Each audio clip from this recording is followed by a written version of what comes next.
लेकिन वो शब्द मेरे दिल में बम की तरह फटे। मेरी नजर धुंधली हो गई। एक अमीर वारिस के साथ एक रात के प्यार के बाद वह जुड़वां बच्चों से प्रेग्नेंट हो गया। बाद में उसकी कमजोर हालत का फायदा उठाकर मैं चुपचाप एक बच्चे के साथ चली गई। सालों बाद कंपनी के ट्रांसफर की वजह से मैं ओवरसीज ब्रांच से वापस बीजिंग हेडक्वार्टर चली गई। बेटा, तुमने कहा था कि जब डैडी कॉन्ट्रैक्ट साइन करने बाहर जाएंगे तो तुम घर पर आंटी के साथ खेलोगे और जल्द ही वापस आ जाओगे। मेरा बेटा एक खिलौना बबल गन पकड़े हुए लिविंग रूम में लड़खड़ाते हुए दौड़ा, बोलते हुए भन भनाने जैसी आवाजें निकाल रहा था। डैडी, चिंता मत करो, मैंने अभी अभी कॉन्ट्रैक्ट साइन किया है और नीचे आया हूं। मैंने देखा कि एक अनजान औरत मेरे बेटे को जबरदस्ती एक हरी कार में धकेल रही है। मैं दौड़कर गई और उसे वापस खींच लिया। मेरा बेटा मेरी बाहों में था, उसकी आंखों में आंसू थे।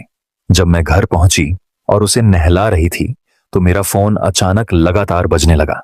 फोन पर मेरे बेटे की प्यारी बच्चों जैसी आवाज आई, मुझे तुमसे कुछ कहना है, गुस्सा मत होना।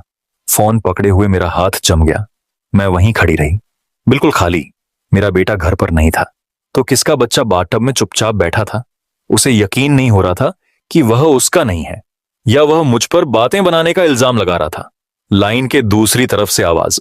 मेरा बेटा अभी भी कह रहा था नाराजगी से, मुझे बोलने का मौका भी नहीं मिला था कि तुम्हारे बच्चे ने धीरे से कहा, डरो मत, वो बुरा इंसान नहीं है, वो बस गुस्सैल दिखता है। वह आज रात तुम्हारे लिए खाना लाने के लिए मेड से कहेगा, वह असल में बहुत अच्छा इंसान है। मैं बाथटब में बच्चे को बड़ी बड़ी आंखों से घूर रही थी। तुम्हें यह सब कैसे पता? शब्द मेरे होंठों से निकले ही थे कि अचानक मुझे कुछ याद आया और मेरा दिल जोर से धड़क उठा। मैंने झिझकते हुए अपनी आवाज सूखी रखते हुए कहा, जिस आंटी का जिक्र मेरे बेटे ने किया था, क्या वह तुम्हारी मां हो सकती है? छोटे बच्चे ने थोड़ा सिर हिलाया। उसके चेहरे पर कोई भाव नहीं था, लेकिन वे शब्द मेरे दिल में बम फटने जैसे थे। ए ब्लैक, जिस बच्चे को मैं वापस लाई थी वह मेरा बेटा बिल्कुल नहीं था। मेरे अपने बेटे को वह औरत घर ले गई थी और मेरी गोद में जो इंसान था वह उसी औरत का बच्चा था। मैंने खुद को संभाला, खुद को शांत करने की कोशिश की और फोन पर अपने बेटे से कहा, डैडी, तुम्हें कल ले जाएंगे, आज बहुत देर हो गई है, क्या हम तुम दोनों को वापस ले जा सकते हैं? लेकिन फोन पर मेरा बेटा और बाथटब में छोटा बच्चा दोनों एक ही समय में चिल्लाए, नहीं, बिल्कुल नहीं। मैंने अपने फोन को देखा, फिर बाथटब में छोटे बच्चे को देखा जिसकी आंखें इधर उधर घूम रही थीं।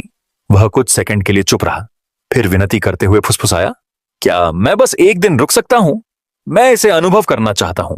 पिता का होना कैसा होता है? यह सवाल मेरे दिल में सुई की तरह चुभ गया। मैं मना नहीं कर सकी। मैंने अपने बेटे के बारे में सोचा, जिसे बड़े होते हुए कभी मां नहीं मिली थी। क्या वह भी अपनी मां को अपने साथ चाहता था? तभी फोन पर मेरा बेटा अचानक खुशी से चिल्लाया, क्या इत्तेफाक है, मेरी मां नहीं है, लेकिन मैं यहीं रहना चाहता हूं क्योंकि यहां अच्छा है। मेरा मन किया कि फोन से हाथ निकालकर उसके सिर पर जोर से थप्पड़ मारूं। मुझे गुस्सा भी आया और मजा भी आया। यह बेवकूफ बच्चा घर आने पर इतना खुश, वह बिल्कुल भी सावधान नहीं है। क्या उसे धोखा दिए जाने का डर नहीं है? दोनों बच्चों ने पहले से ही प्लान बना रखा था और वे दोनों मुझसे, मैंने अपने चाचा से सिर्फ एक दिन के लिए गुजारिश की। मैं उनकी पूरी समझ देखकर हैरान था। उनकी उम्मीद भरी आंखों को देखकर मैं मना नहीं कर सका, इसलिए मैंने बेबसी से आह भरी, ठीक है, जब तक तुम सुरक्षित हो बस एक दिन के लिए रुक जाओ, तुम दोनों को कल रात वापस आ जाना।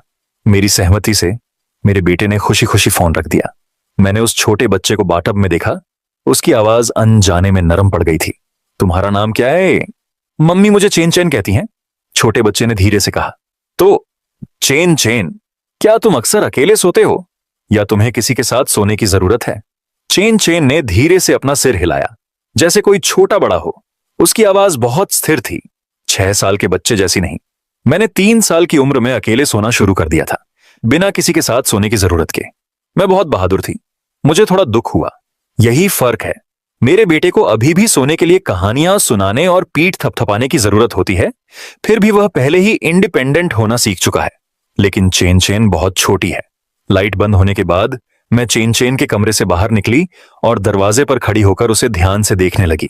मुझे एहसास हुआ कि हालांकि चेन चेन और मेरा बेटा दिखने में बहुत मिलते जुलते हैं, लेकिन उनके नेचर बिल्कुल अलग हैं। मेरा बेटा एक्टिव और बातूनी है, उसकी आंखों में मासूमियत भरी मासूमियत है। दूसरी ओर चेन चेन बहुत शांत और सुलझी हुई है और उसकी आंखें उसकी उम्र के किसी इंसान जैसी नहीं है। मैच्योरिटी ऐसा लगता है जैसे किसी ने पहले ही उस पर बेड़ियां डाल दी हों। एक जैसा दिखना सिर्फ एक इत्तेफाक है। मैंने खुद को दिलासा देते हुए सोचा, क्या ऑनलाइन अक्सर ऐसे अजनबियों के बारे में खबरें में नहीं आती जो एक जैसे दिखते हैं? कोई और प्रॉब्लम नहीं होनी चाहिए। लेकिन मैंने कभी नहीं सोचा था कि यह तथाकथित इत्तेफाक असल में किस्मत का बनाया हुआ था। उसे खाते हुए देखकर मेरा दिल पिघल गया। मैंने तय किया कि मैं उस दिन उसकी सभी ख्वाहिशें पूरी करने की पूरी कोशिश करूंगा, ताकि वह सच में अपने पापा के साथ होने की खुशी महसूस कर सके। तुम दिन में कोई भी जगह चुन सकती हो, तुम जहां चाहो मैं तुम्हारे साथ चलूंगा, ठीक है? चेन चेन की आंखें तुरंत चमक उठीं, जैसे रात में अचानक तारे चमक उठते हैं। उसके छोटे से चेहरे पर यकीन नहीं हो रहा था। सच में? क्या हम कहीं जा सकते हैं? अंकल तुमसे झूठ नहीं बोल रहे हैं, मुझे जो जाना है। और फिर अम्यूजमेंट पार्क। चेन चेन की आवाज में सावधानी भरी उम्मीद थी। क्या यह ठीक है? उसने पूछा। उसे डर था कि मैं राजी नहीं होऊंगा। मुझे जोर से सिर हिलाते देखकर वह आखिर में एक आम बच्चे की तरह खुशी से चिल्लाई। उसके छोटे से चेहरे पर एक खास चमकदार मुस्कान थी। मुझे थोड़ा दिल दुखा। ऐसा लगता था कि उसकी मां उसे इन जगहों पर बहुत कम ले जाती थी। ऐसी छोटी छोटी खुशियां भी उसके लिए बहुत कीमती थीं। हमारा पहला स्टॉप जू था। पूरे ट्रिप के दौरान चेन चेन की आंखों की चमक कभी कम नहीं हुई। आमतौर पर शांत रहने वाली, जब वह टाइगर, शेर, जिराफ और रेड पांडा को देखती तो मेरा हाथ पकड़ लेती और बड़े जोश से मुझे इन जानवरों की आदतों और खासियतों के बारे में बताती। उसका छोटा सा मुंह बोलता रहता। उसकी आंखें दुनिया को लेकर उत्सुकता से भरी रहती। जू से निकलने के बाद हम अम्यूजमेंट पार्क गए। वह मुझे बार बार बम्पर कारों में घसीटती, जिससे मुझे चक्कर आते और उल्टी जैसा महसूस होता। मैं और बर्दाश्त नहीं कर सका और मुझे रहम की भीख मांगने के लिए हाथ उठाने पड़े। चेन चेन, प्लीज अंकल को जाने दो। अगर तुम दोबारा अंकल से टकराए तो मुझे सच में उल्टी हो जाएगी। चेन चेन को बिल्कुल भी चक्कर नहीं आ रहा था। उसने अपना छोटा सा हाथ बढ़ाया और धीरे से मेरी पीठ थपथपाई। उसका छोटा सा चेहरा बहुत सीरियस था। लेकिन मैं अभी भी खेलना चाहती हूं, यह बहुत मजेदार है। सूरज धीरे धीरे डूब गया। डूबते सूरज ने हमारी परछाइयों को लंबा कर दिया। मेरे पैर इतने कमजोर हो गए थे कि मैं मुश्किल से खड़ी हो पा रही थी। मैंने चेन चेन का हाथ पकड़ा और धीरे से प्लेग्राउंड से बाहर निकल गई। मैं नीचे झुकी और उसकी आंखों में देखा और धीरे से पूछा, आज तुम खुश थी? चेन चेन ने जोर से सिर हिलाया, फिर धीरे से अपना सिर हिलाया। मैं उसे कंफ्यूज होकर देख रही थी। तुम खुश और दुखी दोनों क्यों हो? चेन चेन की आंखें धीरे धीरे नीली पड़ गईं। उसकी छोटी सी नाक फड़क रही थी और उसकी आवाज आंसुओं से कांप रही थी। मुझे पता है कि तुम मुझे घर ले जाओगे। मैं आज बहुत खुश थी, लेकिन तुम्हें न देखने का ख्याल मुझे बहुत दुखी कर रहा है। वह एक पल के लिए हिचकिचाई, फिर अपना छोटा सा हाथ बढ़ाकर धीरे से मेरे कपड़ों का किनारा पकड़ा। वह फुसफुसाई, काश काश तुम मेरे पापा होते। मेरा दिल दुख रहा था और मेरी आंखें भर आईं। मैंने हाथ बढ़ाकर उसके मुलायम बालों को सहलाया, धीरे से उसे दिलासा दिया, अगर हम फिर मिलेंगे तो अंकल तुम्हारे साथ फिर खेलेंगे, ठीक है? चेन चेन ने जोर से सिर हिलाया। आखिरकार उसके चेहरे पर आंसू बह निकले, लेकिन वह फिर भी मुस्कुरा दी। चेन चेन ने जो पता दिया था उसके हिसाब से मैं एक आलीशान विला एरिया में गया। सिक्योरिटी बहुत टाइट थी। हर विला बहुत शानदार था, साफ तौर पर बीजिंग के सबसे अमीर लोगों का घर। गेट पर मैंने अपने बेटे के बच्चों की घड़ी पर आवाज लगाई और आवाज धीमी करते हुए कहा, जब कोई ना देख रहा हो तो चुपचाप बाहर आ जाना और चेन चेन से कहना कि जल्दी अंदर जाए। तुम दोनों चुपके से वापस आ जाना, किसी को देखने मत देना। जैसे ही चेन चेन अंदर आई, वह पीछे मुड़ी और जोर से मेरी तरफ हाथ हिलाया। उसका छोटा सा चेहरा हिचकिचाहट से भरा था। वह लगभग एक जैसी दो घड़ियों को देख रही थी। मेरा दिल खट्टे मीठे मिले जुले एहसासों से भर गया। तभी विला के दरवाजे की दरार से एक जानी पहचानी शख्स पास आई। मेरा दिल जोर से धड़क उठा, मेरा खून जम गया। ये वही थी, बाई किंग शुआंग, बीजिंग में बाई परिवार की मशहूर छोटी राजकुमारी। लगभग अपने आप मैंने अपने बेटे का हाथ हिलाता हुआ पकड़ा, मुड़ी और ऐसे भाग गई जैसे मेरी जान उस पर निर्भर हो। मैं कितनी बेवकूफ थी। क्या इत्तेफाक था। दोनों बच्चे बिल्कुल एक जैसे दिखते थे और वे इतने मिलते जुलते थे कि उनकी पसंद भी एक जैसी थी। यह सिर्फ एक जैसापन नहीं था। जैसे ही मैंने बाई किंग शुआंग को देखा, यह खून का रिश्ता था। मैं सब समझ गई। चेन चेन उसका दूसरा जुड़वा बेटा था और जिसे मैंने 5 साल पहले बचाया था, जिसे मैं गलती से घर ले आई थी, वह भी मेरा बायोलॉजिकल बेटा था। 5 साल बाद मैंने कभी सोचा भी नहीं था कि मैं इतने अजीब और ड्रामेटिक तरीके से दूसरे बेटे से मिलूंगी। चलते चलते मैं बेचैन थी। मेरा दिमाग उलझा हुआ था। मैंने खुद को उसकी तरफ खींचा और जैसे ही मैं सोने लगी, मेरा बेटा उछलता हुआ आया, मेरा हाथ पकड़ा और कहा, छोटी आर्ट गैलरी फिर से खुल गई है। डैड, ये तो कमाल है, मैं बिल्कुल उसके जैसा दिखता हूं। उसकी मां भी मुझे नहीं पहचान पाई। उसकी मां है पर पिता नहीं है, और मेरे पिता हैं पर मां नहीं है।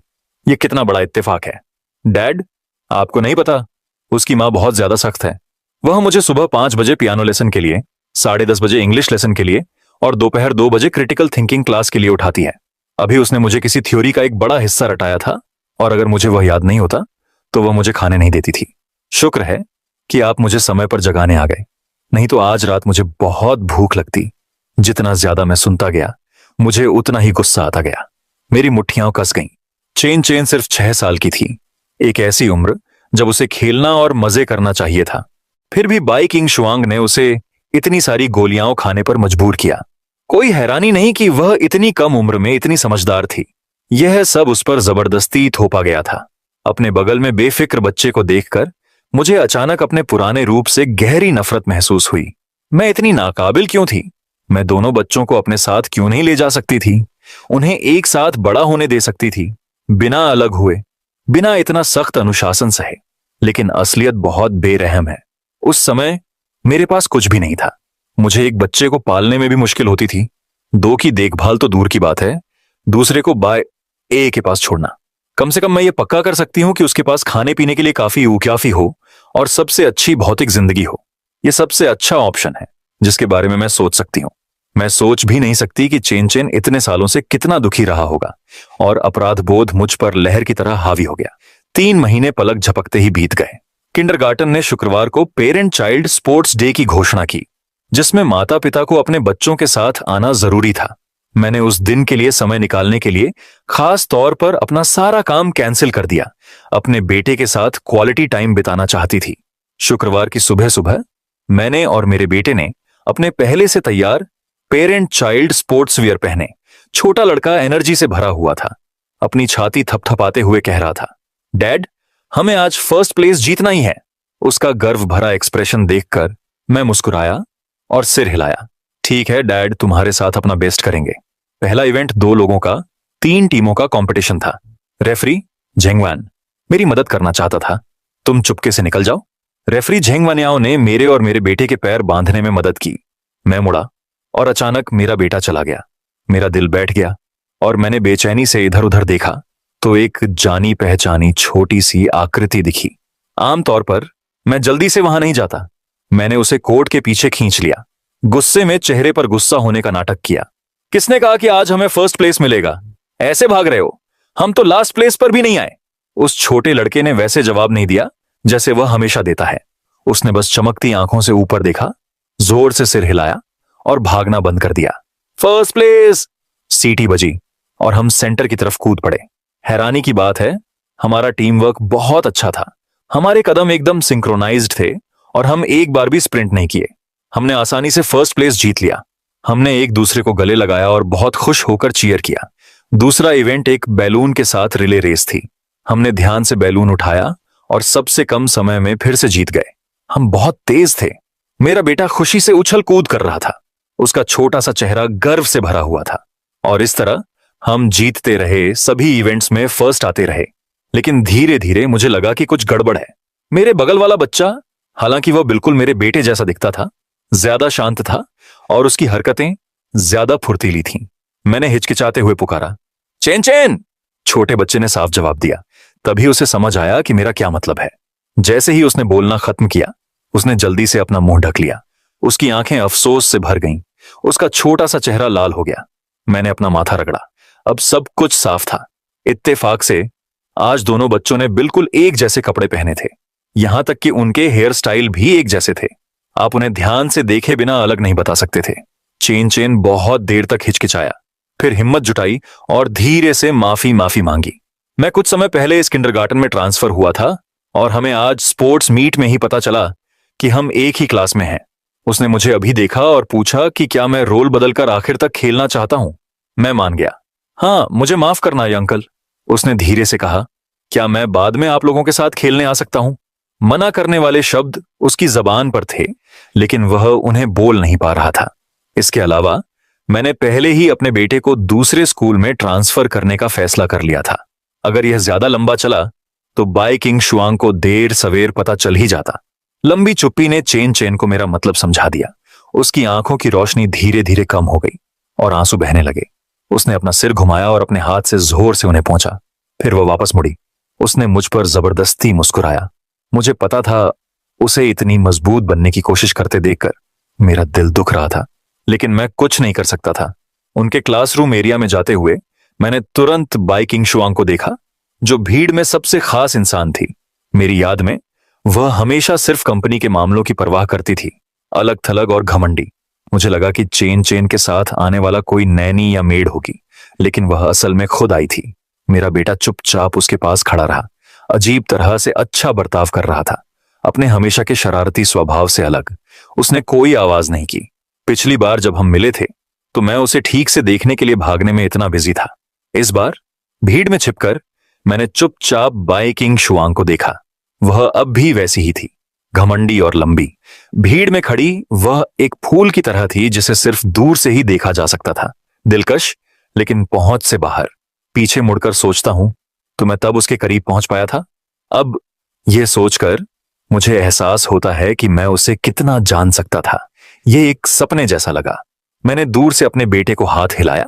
उसने मुझे देखा, अपने बगल में बाई किंग शुआंग को सावधानी से देखा और फिर उसकी लापरवाही का फायदा उठाकर दौड़ कर आया। मैंने धीरे से उसके माथे पर हाथ फेरा, गुस्सा होने का नाटक करते हुए। तुम्हारी हिम्मत तो है, तुमने अपने पापा से झूठ बोलने की भी हिम्मत की। मेरे बेटे ने अपना माथा ढक लिया, धीरे से विरोध किया। मैंने चेन चेन को बाई किंग शुआंग की तरफ धकेला, अपने बेटे को पकड़ा और जाने ही वाली थी कि पीछे से बाई किंग शुआंग की ठंडी अधिकार भरी आवाज आई। चेन चेन, तुम फिर कहां भाग गए थे? वह अब भी हमेशा की तरह था, अपने बच्चे के साथ एक एम्प्लॉय जैसा बर्ताव करता था, हमेशा उससे बड़ों जैसे स्टैंडर्ड की उम्मीद करता था। बच्चे कठपुतली नहीं होते, वे मशीन नहीं होते, उनके अपने विचार और इमोशन होते हैं। लेकिन बाई किंग शुआंग कभी नहीं समझा। चेन क्वान ने समझाया, मॉम, मुझे बाथरूम जाना है। मैं वादा करती हूं कि मैं भागूंगी नहीं। मुझे नहीं पता कि तुम अब कैसी हो। तुम आमतौर पर अच्छा बिहेव करती हो, लेकिन आज तुम ऐसे बर्ताव कर रही हो जैसे तुम्हें कांटे चुभ रहे हो। क्या तुम्हारा होमवर्क बहुत हल्का है? आज रात अपने सारे लेसन 2 बार कॉपी करना। मैं गुस्से से कांप रही थी। मैं बहुत गुस्से में थी। क्या वह उस समय की अपनी सारी नाराजगी बच्चे पर निकाल रही थी? क्योंकि चेन चेन का चेहरा मुझसे मिलता जुलता था। तभी एक जानी पहचानी मर्द की आवाज ने टोका, हमें चेन चेन मिल गया है। यह झिंग जिक्सुआन की आवाज थी। मैंने आंखें सिकोड़ लीं। मुझे बहुत गुस्सा आ रहा था। वह हमेशा बाई किंग शुआंग के साथ रही थी। ऐसा लग रहा था कि उसने इतने सालों में बहुत अच्छा किया है। उसका रुतबा इतना बढ़ गया था कि वह चेन चेन के साथ किंगजी स्पोर्ट्स मीट में भी जा सकती थी। चेन चेन की गहरी नीली आंखें देखकर उसने तुरंत नरमी दिखाई और धीरे से कहा, मैंने चेन चेन की आंखें देखी। चेन चेन, मिस्टर बाई को दोष मत दो। जब तुम गायब हुए तो वह बहुत परेशान थी। हमने तुम्हें बहुत देर तक अलग अलग ढूंढा। किस्मत से तुम ठीक हो। फिर वह बाई किंग शुआंग की ओर मुड़ा और कहा, मिस्टर बाई, चेन चेन अभी जवान है, उसका खुशमिजाज होना नॉर्मल है, शांत हो जाओ। उसने कुछ शब्दों से टेंशन वाले माहौल को कम करते हुए कहा। जब मैं बाई परिवार के यहां था तो वह हमेशा ऐसा ही था, ऊपर से नरम लेकिन गहरे और हिसाब किताब वाले दिल का। लगातार मुझे टारगेट करता था और मेरे और बाई किंग शुआंग के बीच झगड़ा पैदा करता था। मैं अपने बेटे को साथ लेकर बाहर निकल रही थी, लेकिन मैंने महसूस किया कि कोई मुझे घूर रहा है। रुको, मेरा दिल बैठ गया। वह मुझे बुला तो नहीं रहा था, है ना? मैं रुकी नहीं, चलती रही। नीले ट्रैक सूट वाला, उसने कहा, मैं तुमसे बात कर रही हूं। मैंने इधर उधर देखा। स्पोर्ट्स मीट में आए पेरेंट्स में मैं अकेली थी जिसने नीला ट्रैक सूट पहना था। मैं तुरंत अलर्ट हो गई। उसने मुझे ऐसे कैसे नोटिस किया? उसने मुझे खास तौर पर क्यों बुलाया? मुड़कर देखा तो बाई किंगशेंग की आवाज फिर से गूंजी, जिसमें एक पक्का अधिकार था। मैंने अपने बेटे से फुसफुसाकर कहा, सानहाओ, बाहर मत आना, आज धूप बहुत तेज है। जब मैं बाहर गई थी तो मैंने खास तौर पर हैट और सनग्लासेस पहने थे, खुद को पूरी तरह से ढक लिया था। वो मुझे पक्का नहीं पहचानेगा। मैं मुड़ी और ऊपर देखा। शांत रहने का नाटक करते हुए पूछा। झिंग जिक्सुआन ने आवाज सुनी और पास आई। क्या तुमने मुझे किसी चीज के लिए बुलाया था? मैंने बच्चे को नैनी को दिया, बाई किंगशेंग के पास गई और मुझे ऊपर से नीचे तक देखा। मैंने अभी चेन टेंग को तुम्हारी तरफ दौड़ते हुए देखा। क्या तुम उसे जानती हो? बाई किंगशेंग ने अपनी आंखें छोटी की, मुझे ध्यान से देखा। उसकी आंखों में शक था। मुझे लगा था कि भीड़ की वजह से मुझे पहचाना नहीं जाएगा, लेकिन मैं भूल गई थी कि वह बाई परिवार का वारिस है, बिजनेस की दुनिया में पला बड़ा है और अपने आसपास किसी भी अजीब चीज को लेकर खास तौर पर सेंसिटिव है। मैंने जानबूझकर, मेरी आवाज भारी हो गई थी, मैंने अपनी आवाज धीमी कर ली। मेरा लहजा सच्चा था। हेलो। बच्चा बहुत तेज दौड़ रहा था और लगभग गिर ही गया था। मैंने उसे उठाया और जाने ही वाला था कि तुमने मुझे रोक दिया। अगर तुम्हें मुझ पर यकीन नहीं है तो तुम सिक्योरिटी फुटेज देख सकती हो। शायद इसलिए कि मेरे शब्द सच्चे थे और क्योंकि ये एक स्कूल था। मैं कुछ नहीं कहूंगी। बाई किंग शुआंग ने सिर हिलाया और जाने के लिए मुड़ी, लेकिन जिन जिक्सुआन घमंडी लग रहा था। उसने अपनी ठुड्डी ऊपर उठाते हुए मुझसे कहा, जिस बच्चे की तुमने मदद की वह बाई परिवार का वारिस था। तुम लकी हो। मिस्टर बाई बच्चों का बहुत ध्यान रखते हैं। यह चेक किसी भी बैंक से 30,000 युआन का निकाला जा सकता है। इसे थैंक यू गिफ्ट समझो। मैंने मन ही मन मजाक उड़ाया।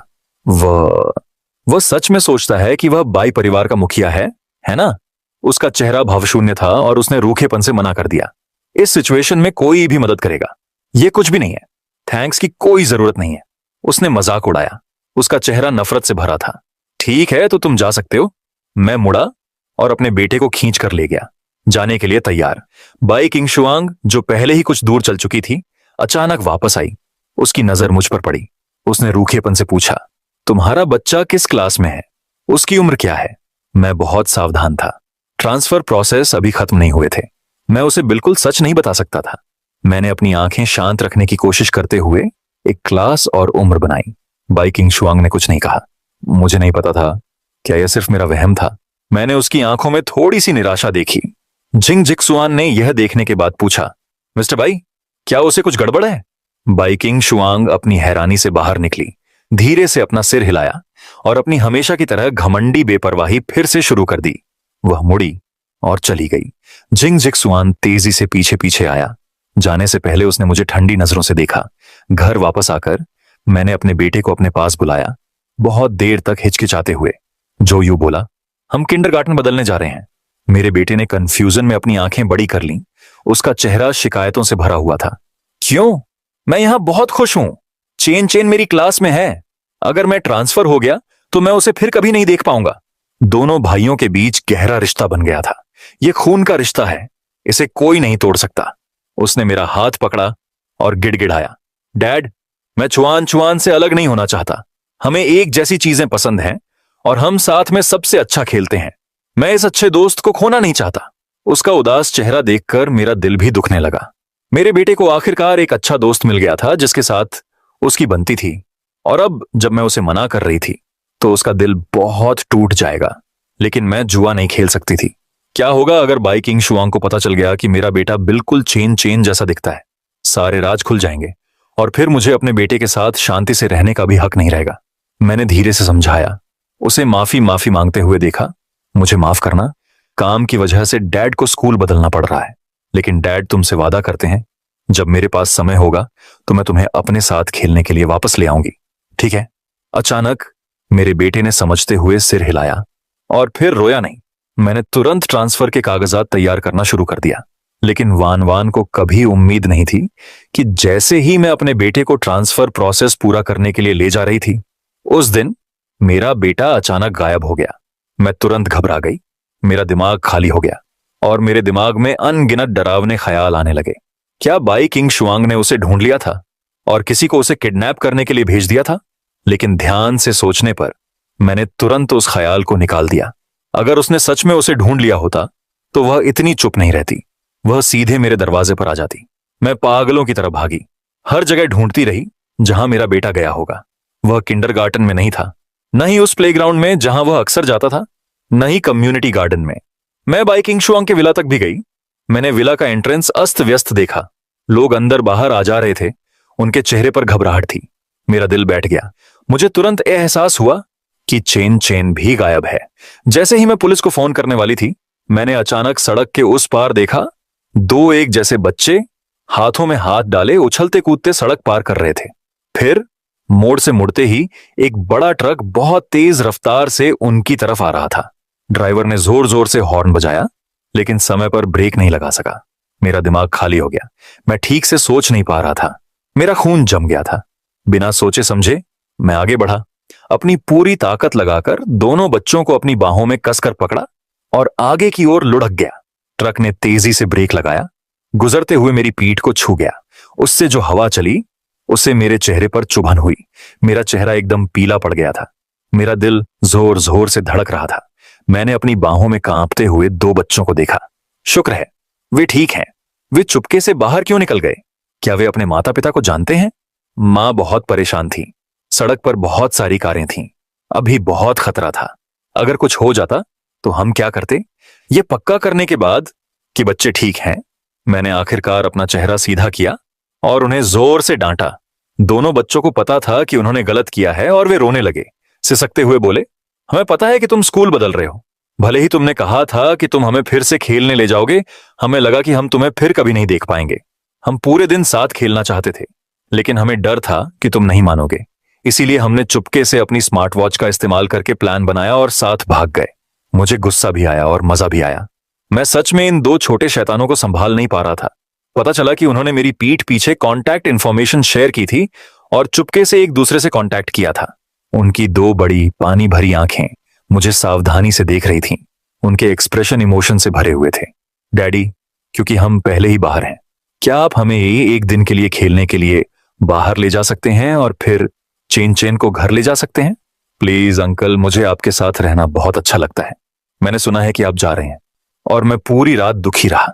क्या तुम बस एक दिन के लिए खेल सकते हो? मैं एक पल के लिए चुप रहा। मैं बेरहम होकर अपने बेटे को मना कर सकता था, लेकिन चेन चेन की उम्मीद भरी लेकिन उदास आंखों को देखकर मैं ऐसा नहीं कर सका। तो मम्मी को फोन करो। ठीक है, समझाओ कि अंकल ने तुम्हें रास्ते में पाया। अंकल तुम्हें बाद में घर ले जाएंगे, उन्हें चिंता मत करने दो। हालांकि बाई जिनशुआंग चेन चेन के साथ सख्त है। मैं बता सकता हूं कि वह सच में बच्चे की परवाह करता है और उसकी सुरक्षा को लेकर परेशान है। चेन चेन ने बात मानते हुए सिर हिलाया, अपने बच्चों की घड़ी उठाई और बाई जिनशुआंग को फोन किया। बाई जिनशुआंग की आवाज, जिसमें लू की आवाज भी थी, तुरंत फोन पर आई। तुम बहुत हिम्मती हो गए हो। चुपके से निकलकर खो जाने की हिम्मत कर रहे हो, फिर वापस मत आना। इसके बाद जिन जिक्सुआन की आवाज आई, जिसमें बेबसी झलक रही थी। चेन चेन, तुम्हारी मां बड़ा चढ़ाकर कह रही है तुम गायब हो गए थे और तुम्हें ढूंढने के लिए उन्होंने लगभग 20 बिलियन युआन की जरूरी मीटिंग कैंसिल कर दी, यह जानते हुए कि तुम अजनबियों के साथ थे। जाहिर है वह परेशान थी। क्या होगा अगर तुम बुरे लोगों से मिल गए? मेरी बात सुनो, अंकल को बताओ कि तुम कहां हो, हम तुम्हें लेने आ रहे हैं। चेन चेन ने विनती भरी नजरों से मेरी तरफ देखा। मैंने अपनी आवाज धीमी की और फोन पर कहा, चिंता मत करो। चेन चेन मुझसे टकरा गई। हम पिछली बार किंडरगार्टन स्पोर्ट्स डे पर मिले थे। चेन चेन और मेरे बेटे ने बहुत मजा किया, लेकिन जिन जिक्सुआन ने जाने नहीं दिया। मैं उसे बाद में घर ले जाऊंगा। मेरा लहजा सावधान था। कौन जानता है कि तुम चेन चेन की पहचान के पीछे हो और जानबूझकर उसे बाहर ले आए हो। उसे अभी वापस लाओ, नहीं तो मैं पुलिस को फोन कर दूंगी। इसी समय बाई किंग शुआंग की आवाज फिर से आई। बस 4 आसान शब्द, उसे आज रात घर ले आओ। यह कहकर उसने फोन रख दिया। दोनों बच्चे तुरंत खुश हो गए। मैं बेबस होकर मुस्कुराया। खैर, भले ही मैं चेन क्वान के पिता जैसे प्यार की कमी को पूरा न कर पाऊं, जाने से पहले मैं उसके साथ आखिरी बार अच्छा समय बिताऊंगा। मैं उन्हें अम्यूजमेंट पार्क ले गया और उन्हें उस क्लॉ मशीन पर खेलने दिया जिसे चेन चेन सबसे ज्यादा खेलना चाहता था। मेरी स्किल्स काफी अच्छी थीं। मैंने प्लश खिलौनों से भरा पूरा बैग पकड़ा। मेरा बेटा इतना बड़ा था कि मैं उसे मुश्किल से पकड़ पा रहा था। वह थका हुआ और भूखा था, इसलिए हम एक रेस्टोरेंट गए। मेरा बेटा मसालेदार खाना नहीं खाता, इसलिए मैं आमतौर पर 2 हिस्से बनाता हूं, एक मेरे लिए मसालेदार और एक उसके लिए बिना मसालेदार। मुझे नहीं पता था कि चेन चेन को क्या पसंद है, इसलिए मैंने हल्का मसालेदार और एक बिना मसालेदार डिश ऑर्डर की। हैरानी की बात है कि चेन चेन का टेस्ट मेरे जैसा ही था। पेट भरकर खाने पीने के बाद उसे मसालेदार खाना खास तौर पर बहुत पसंद आया। मैं चेन चेन को विला तक ले गया और उसे जल्दी घर जाने के लिए कहा, यह कहते हुए मम्मी परेशान होंगी। लेकिन चेन चेन ने मेरा हाथ पकड़ा और प्यार से फुसफुसाया, अंकल, क्या आप मुझे घर ले जा सकते हैं? मेरा दिल पिघल गया और मैंने उसे मुझे विला तक ले जाने दिया। जैसे ही हम दरवाजे पर पहुंचे, मैंने देखा कि बाई किंग शुआंग और जिंग जिक्सुआन वहां खड़े थे। उनके चेहरे काफी उदास लग रहे थे। मैं थोड़ा घबराया हुआ रुका। बाई किंग शुआंग ने चेन चेन से रूखेपन से कहा, तुमने पूरा दिन खेला है, अंदर जाओ और अपना होमवर्क करो। अब सब ठीक हो जाएगा। बच्चा सुरक्षित वापस आ गया है। मैं अब जा रहा हूं। मैं जाने के लिए मुड़ा, लेकिन बाई किंग शुआंग मुझे ध्यान से देख रहा था, जिससे मुझे बेचैनी हो रही थी। मेरी हिम्मत नहीं हुई और मैं जल्दी से वहां से चला गया। जैसे ही मैं मुड़ा, जिन जिक्सुआन ने गुस्से से कहा, उसकी आवाज में गुस्सा था, तुम चेन चेन के सामने आते रहते हो, तुम क्या करने की कोशिश कर रहे हो? मैंने बेबसी से समझाया, यह सच में सिर्फ एक इत्तेफाक है, क्या तुम मुझ पर यकीन करते हो? मैं वादा करता हूं कि मैं तुमसे बहुत दूर रहूंगा और फिर कभी नहीं दिखूंगा।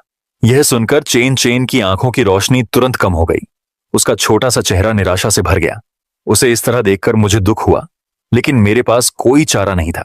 उनसे दूर रहकर ही मैं और मेरा बेटा शांति और सुरक्षित जिंदगी जी सकते थे। सुनने में अच्छा है, लेकिन क्या तुम्हें लगता है कि मैं इस पर यकीन करूंगा? मुझे पता था कि पिछली बार जब हम मिले थे तो तुम बेचैन थे, चेन चेन के जरिए प्रेसिडेंट बाई के करीब आने की कोशिश कर रहे थे। मैंने तुम्हारे जैसे बहुत से आदमी देखे हैं जो हमेशा समाज में ऊपर चढ़ने की कोशिश करते रहते हैं। जिन जिक्सुआन का बागी रवैया बिल्कुल पहले जैसा था। जब भी बाई किंग शुआंग के पास कोई दूसरा आदमी आता तो वह दुश्मनी से भर जाता, मुझे नुकसान पहुंचाने की हर कोशिश करता। मैं उससे बहस करने में बहुत आलसी था, इसीलिए मैंने बेपरवाही से कहा, मानो या ना मानो, मैं जा रहा हूं। तभी बाई किंग शुआंग, जिसने अब तक कुछ नहीं कहा था, अचानक बोली और अपने बगल वाले बॉडीगार्ड को उसे पकड़ने का ऑर्डर दिया। मैं बुरी तरह जूझ रहा था, उसे घूर रहा था। कानून कहता है कि मैं सनग्लासेस नहीं पहन सकता। मैंने तुमसे कहा था कि मैं तुम्हारे करीब नहीं आना चाहता। पिछली 2 बार एक्सीडेंट हुआ था, मैंने कहा था कि ऐसा दोबारा नहीं होगा, मुझे जाने दो। जिन जिक्सुआन मुस्कुराया, पास आया और मेरा सनग्लासेस उतारने के लिए हाथ बढ़ाया। सिर्फ वही लोग डरे होते हैं जिन्हें शर्म आती है। मुझे देखने दो कि तुम असल में कौन हो। तभी मेरा बेटा पीछे से दौड़ा। उसके छोटे से शरीर ने बॉडीगार्ड को पूरी ताकत से धक्का दे दिया। उसकी छोटी मुट्ठियों ने शीशे पर घूंसे और लातें मारी, जोर जोर से चिल्लाते हुए, मेरे पापा को परेशान मत करो, दूर हो जाओ। यह कहने के बाद उसने अपनी छोटी बाहें फैला दी, मुझे कसकर बचाने के लिए, एक बहादुर छोटे जंगली जानवर की तरह। जब झिंग जिक्सुआन और बॉडीगार्ड्स ने अपने बेटे का चेहरा देखा तो वे सब हैरान रह गए और शौक में चिल्लाने लगे। आवाज सुनकर बाई किंग शुआंग ने मुड़कर अपने बेटे को देखा। वह पूरी तरह से जम गई। उसका चेहरा मौत जैसा पीला पड़ गया। उसकी आंखें शौक और यकीन न होने से भर गईं। वह जबरदस्ती नैनी की पकड़ से छूटी और मेरी तरफ दौड़ी। मुझे बचाने के लिए अपनी बाहें फैला दी। वह चिल्लाई, किसी को भी उसे चोट पहुंचाने की इजाजत नहीं है, उन्हें चोट पहुंचाना, मुझे चोट पहुंचाना है। 2 एक जैसी छोटी आकृतियां मेरे चारों ओर थीं। सब हैरान थे। 2 युवा मास्टर कैसे हो सकते हैं? जिंग जिक्सुआन भी पूरी तरह हैरान था। उसकी मुस्कान जम गई थी, उसकी आंखें हैरानी से भर गई थीं। मैंने साफ देखा कि बाई किंग शुआंग अचानक खड़ी हो गई। उसकी आंखें कांप रही थीं। बेशक वह जानती थी कि दोनों बच्चे उसी के पेट से पैदा हुए थे, वह उसी का खून था। मैंने धीरे से आह भरी, अब छिपना बंद कर दिया। मैंने धीरे से हाथ बढ़ाया और अपना सनग्लासेस उतार दिया। जिंग जिक्सुआन ने मेरा चेहरा देखा और तुरंत हांफने लगा। उसका एक्सप्रेशन बहुत पीला पड़ गया। बाई किंग शुआंग तेजी से मेरी तरफ बढ़ी, अपना कांपता हुआ हाथ मेरे चेहरे को छूने के लिए बढ़ाया, लेकिन मेरी ठंडी नजर देखकर उसने धीरे से अपना हाथ हटा लिया। उसकी नजर मेरे चेहरे पर टिकी रही, जिसमें 5 साल की चाहत और दर्द था। लू जिंगचुआन, मैं तुम्हें 5 साल से ढूंढ रहा हूं। ये बातें सुनकर मेरा बेटा मुझे बाईं से दाईं, फिर बाई किंग शुआंग को देखने लगा। उसका चेहरा कंफ्यूजन से भरा हुआ था। आखिर में वह खुद को रोक नहीं पाया और धीरे से पूछा, क्या तुम मेरे पापा को जानते हो? बाई किंग शुआंग घुटनों के बल बैठ गई। उसके कांपते हाथों ने धीरे से मेरे बेटे के पूरे शरीर को छुआ। आखिरकार मेरे चेहरे पर आंसू बहने लगे। मेरी आवाज भर्रा गई और कांप रही थी। मैंने आखिरकार तुम्हें देख ही लिया। तुम्हारे चेहरे के नजारे बिल्कुल मेरे जैसे दिखते हैं। मैंने मजाक उड़ाया। मेरा लहजा थोड़ा संभल गया था। अब जब हम मिल ही गए हैं तो हमें चलना चाहिए। यह कहकर मैंने अपने बेटे को पकड़ा और जाने के लिए मुड़ा। बी क्लास बॉडीगार्ड तुरंत आगे बढ़ा, हमारा रास्ता रोक लिया। मैंने बाई किंग शुआंग को ठंडी नजरों से देखा। तुम्हारा क्या मतलब है? बाई किंग शुआंग अपनी हमेशा की तरह अलग थलग नरम आवाज में बोली। 5 साल भागने के बाद अब जब हम मिल ही गए हैं तो तुम जाना चाहते हो? अपनी ताकत से मैं आज अपने बेटे के साथ नहीं जा सकती। मैं पीछे मुड़ी और कड़वी मुस्कान दी। तुम्हें पता चल ही गया है, अब और भागने का क्या मतलब है? लेकिन हमारा सामान अभी भी पुराने घर में है। मैं अपने बेटे को ले जाकर उन्हें ले आऊंगी। बाई किंग शुआंग कर सका। लू ग्रुप इतना बड़ा है, उसे बेवकूफ बनाना इतना आसान नहीं है। वह थोड़ा मुस्कुराया। उसकी आवाज सख्त थी। लू जिंगचुआन, मैं इतना बेवकूफ नहीं हूं। मैंने आखिरकार तुम्हें ढूंढ ही लिया। अगर तुम फिर से भाग गए तो क्या होगा? जिन जिक्सुआन ने तुरंत कहा, मैं उसके साथ जाकर उसे ले आऊंगी। मैं उस पर और बच्चे पर नजर रख रही हूं। वे पक्का भाग नहीं सकते। बाई किंग शुआंग एक पल के लिए चुप रहा, फिर थोड़ा सिर हिलाया। तो जिन जिक्सुआन, मुझे वापस जाने दो। मैंने राहत की सांस ली। इस बार उसे भी मेरी मदद करनी चाहिए। जैसे ही मैं जाने के लिए मुड़ी, चेन कुआन ने अचानक मेरी आस्तीन पकड़ ली और फुसफुसाया, मैं भी जाना चाहता हूं। मैंने नीचे देखा और धीरे से उसे दिलासा दिया, स्वीटी, हम अपना सामान पैक करने के बाद तुम्हें लेने वापस आएंगे। चेन कुआन ने जिद करके अपना सिर हिलाया। उसका छोटा सा चेहरा पक्के इरादे से भरा था। नहीं, मैं तुम्हारे साथ जाना चाहता हूं, कोई और रास्ता नहीं है। मैंने बाई किंग शुआंग की तरफ देखते हुए कहा, चलो अपना सामान पैक करते हैं। चेन चेन को लाना मुश्किल है, तुम उसे वापस ले जाओ। किसे पता था? बाई किंग शुआंग ने बस चेन चेन को मेरी तरफ धकेला और शांति से कहा, ठीक है, ज्यादा से ज्यादा हम शीशे वाले जुआन से उसे वापस लाने को कहेंगे। रास्ते में दोनों छोटे बच्चे मेरे आसपास बातें कर रहे थे, पूछ रहे थे कि वे एक जैसे क्यों दिखते हैं, एक अपने पिता के साथ क्यों है और दूसरा अपनी मां के साथ। मैंने अपनी आंखें बंद कर लीं, ऐसा दिखावा किया जैसे सुन नहीं रहा हूं। मुझे बाई किंग शेंग के पास लौटने की कोई इच्छा नहीं थी। उन अमीर परिवारों की परेशानियों में फिर से शामिल होने की कोई इच्छा नहीं थी। अब अपनी पहचान बताना दोनों बच्चों के लिए बहुत नुकसानदायक होगा। जब मैंने जवाब नहीं दिया तो वे जिंग जिक्सुआन की ओर मुड़े और पूछा। जिंग जिक्सुआन कुछ सेकंड के लिए चुप रही, फिर अचानक बोली। उसकी आवाज गुस्से और कड़वाहट से भरी थी, तुम वापस क्यों आए? तब मैंने तुम्हारी जान बख्शी थी, तुम्हें बहुत दूर जाने दिया था। क्या तुम्हें पता है कि मैं उसके दिल में उतरने वाली थी, सब कुछ पाने वाली थी, इससे पहले कि मैं कुछ बोल पाती। चेन चेन की आंखें चौड़ी हो गईं, लेकिन वह कंफ्यूजन में थी। अंकल शिन जिक्सुआन, आपने क्या कहा? जिन जिक्सुआन के चेहरे के भाव अचानक बदल गए। वह चिल्लाया, तुम जंगली बच्चे, तुम्हें मुझे मेरे नाम से बुलाने का कोई हक नहीं है। मैं तुमसे बहुत तंग आ गया हूं। चूंकि तुम और तुम्हारा बेटा फिर से मिल गए हो, तो आज हमेशा के लिए गायब हो जाओ। यह जानकर कि यह बुरा है, मेरा दिल बैठ गया और मैंने तुरंत स्टीयरिंग व्हील की तरफ हाथ बढ़ाया। दोनों बच्चे कार में थे, मुझे उनकी सेफ्टी पक्की करनी थी। लेकिन जिन जिक्सुआन पहले से ही तैयार था। उसने कार के नीचे से एक हथौड़ा निकाला और मेरे कंधे पर जोर से मारा। मेरे शरीर में तेज दर्द हुआ और मैं पिछली सीट पर गिर पड़ा। मेरे कंधे के घाव से खून बहता रहा, गर्म खून मेरे कपड़ों पर टपक रहा था। दोनों बच्चे डर गए और जोर जोर से रोने लगे। मेरे पास दौड़े और अपने छोटे हाथों से मेरे खून बहते घाव को ढकते हुए चिल्लाए, डैडी, अंकल। मैंने जिंग जिक्सुआन की पागल हालत को देखते हुए अपनी आंखें खोलने की कोशिश की। मेरी आवाज भारी हो गई थी, तुम पागल हो। भले ही तुम मुझसे नफरत करते हो, बच्चा किंग शुआंग का अपना खून है, बाई परिवार का वारिस। क्या तुम्हें डर नहीं है कि वह तुम्हें दोषी ठहराएगी? जिंग जिक्सुआन का चेहरा गुस्से से तमतमा गया था। दो कमीने बच्चे उसके बच्चे होने के लायक नहीं है। जब उसने जन्म दिया तो मैं उन्हें मार डालना चाहती थी, लेकिन वह बहुत करीब था। अब मौका आ गया है। जब तक मैं तुमसे छुटकारा नहीं पा लेती, मैं उसके साथ रहूंगी जब तक वह दुखी है। अमीर परिवार में शादी करूंगी और बाई परिवार की हर चीज पर कब्जा करूंगी। यह सब जल्द ही हो जाएगा। उसने कार को चट्टान के किनारे तक पहुंचाया और रोक दिया। उसकी आंखों में जानलेवा इरादे भरे हुए थे। तुम्हें इस दुनिया को अलविदा कह देना चाहिए। अगले जन्म में मेरा रास्ता मत रोकना। उसने कार का दरवाजा बंद किया और पीछे से पूरी ताकत से कार को चट्टान से धक्का दे दिया। दोनों बच्चों को पता था कि जिंग जिक्सुआन उन्हें मार डालेगा। छोटे बेटे ने चेन चेन के कपड़े कसकर पकड़े हुए थे। उसके चेहरे पर आंसू बह रहे थे।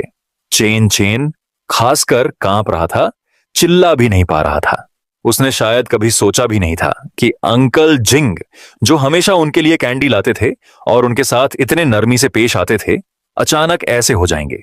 वह बुरा आदमी बन जाएंगे जो उन्हें मारना चाहता है। मैंने दोनों कांपते बच्चों को अपनी बाहों में पकड़ने की कोशिश की।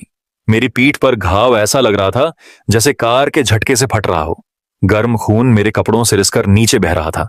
सीट पर एक छोटा गहरा दाग जमा हो गया था। मैं अपनी पूरी ताकत से कार के दरवाजे पर लात मारते हुए भारी आवाज में कहता रहा, डरो मत। बंद कार में मेटल की तेज आवाज गूंज रही थी, लेकिन दरवाजा हिला नहीं, जैसे अपनी जगह पर जम गया हो। हर लात से मेरे टखने में तेज दर्द होता था। खिड़की के बाहर चट्टान ज्यादा साफ होती जा रही थी।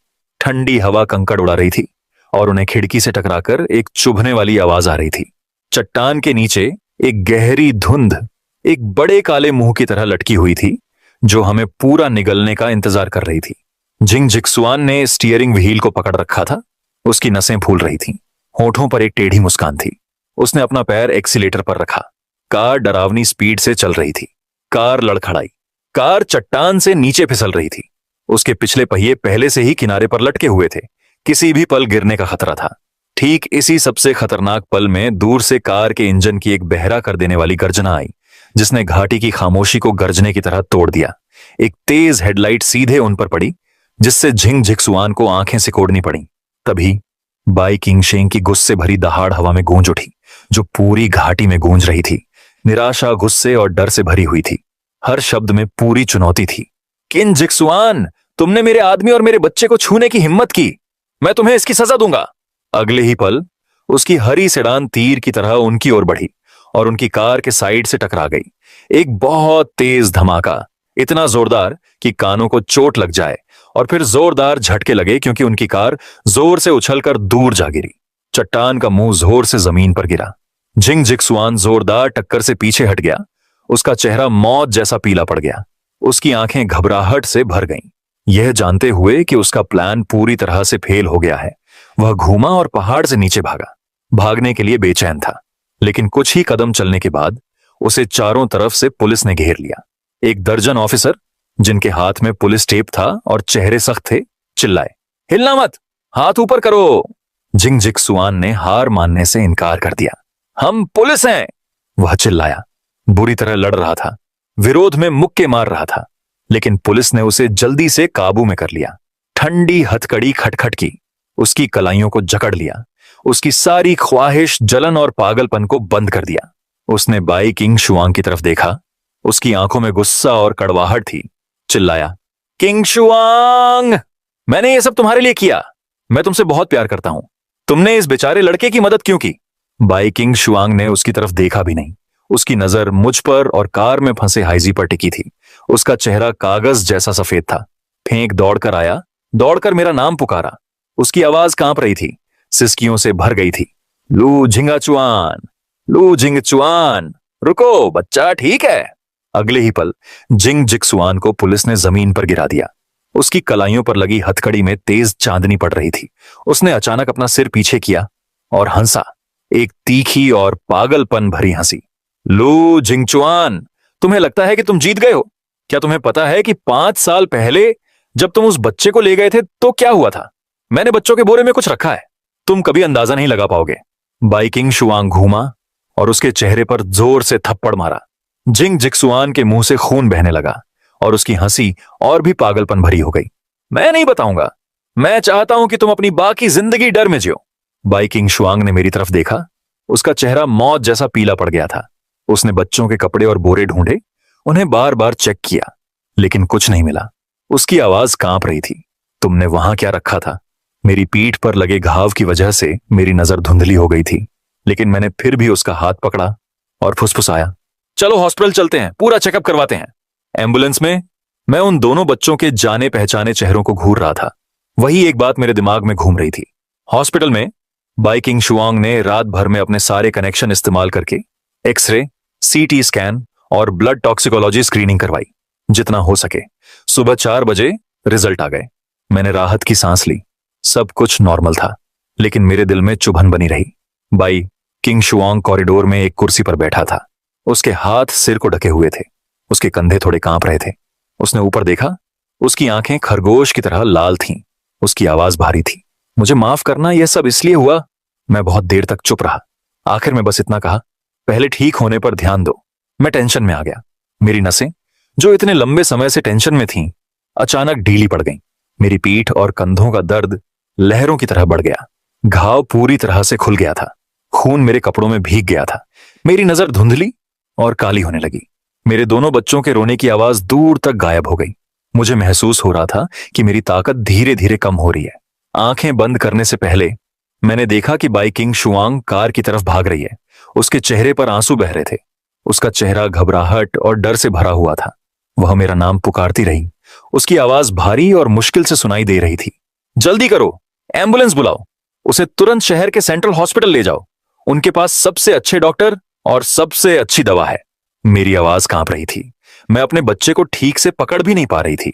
मेरे हाथ बेकाबू होकर कांप रहे थे। मेरा बच्चा, मेरा आदमी, उन्हें बिल्कुल चोट नहीं पहुंचनी चाहिए। अगर उन्हें कुछ हुआ तो मैं सबको जिम्मेदार ठहराऊंगी। मैंने फिर से अपनी आंखें खोली। तेज सफेद रोशनी ने मुझे अपने आप आंखें सिकोड़ने पर मजबूर कर दिया। मैं हॉस्पिटल के बेड पर लेटी थी।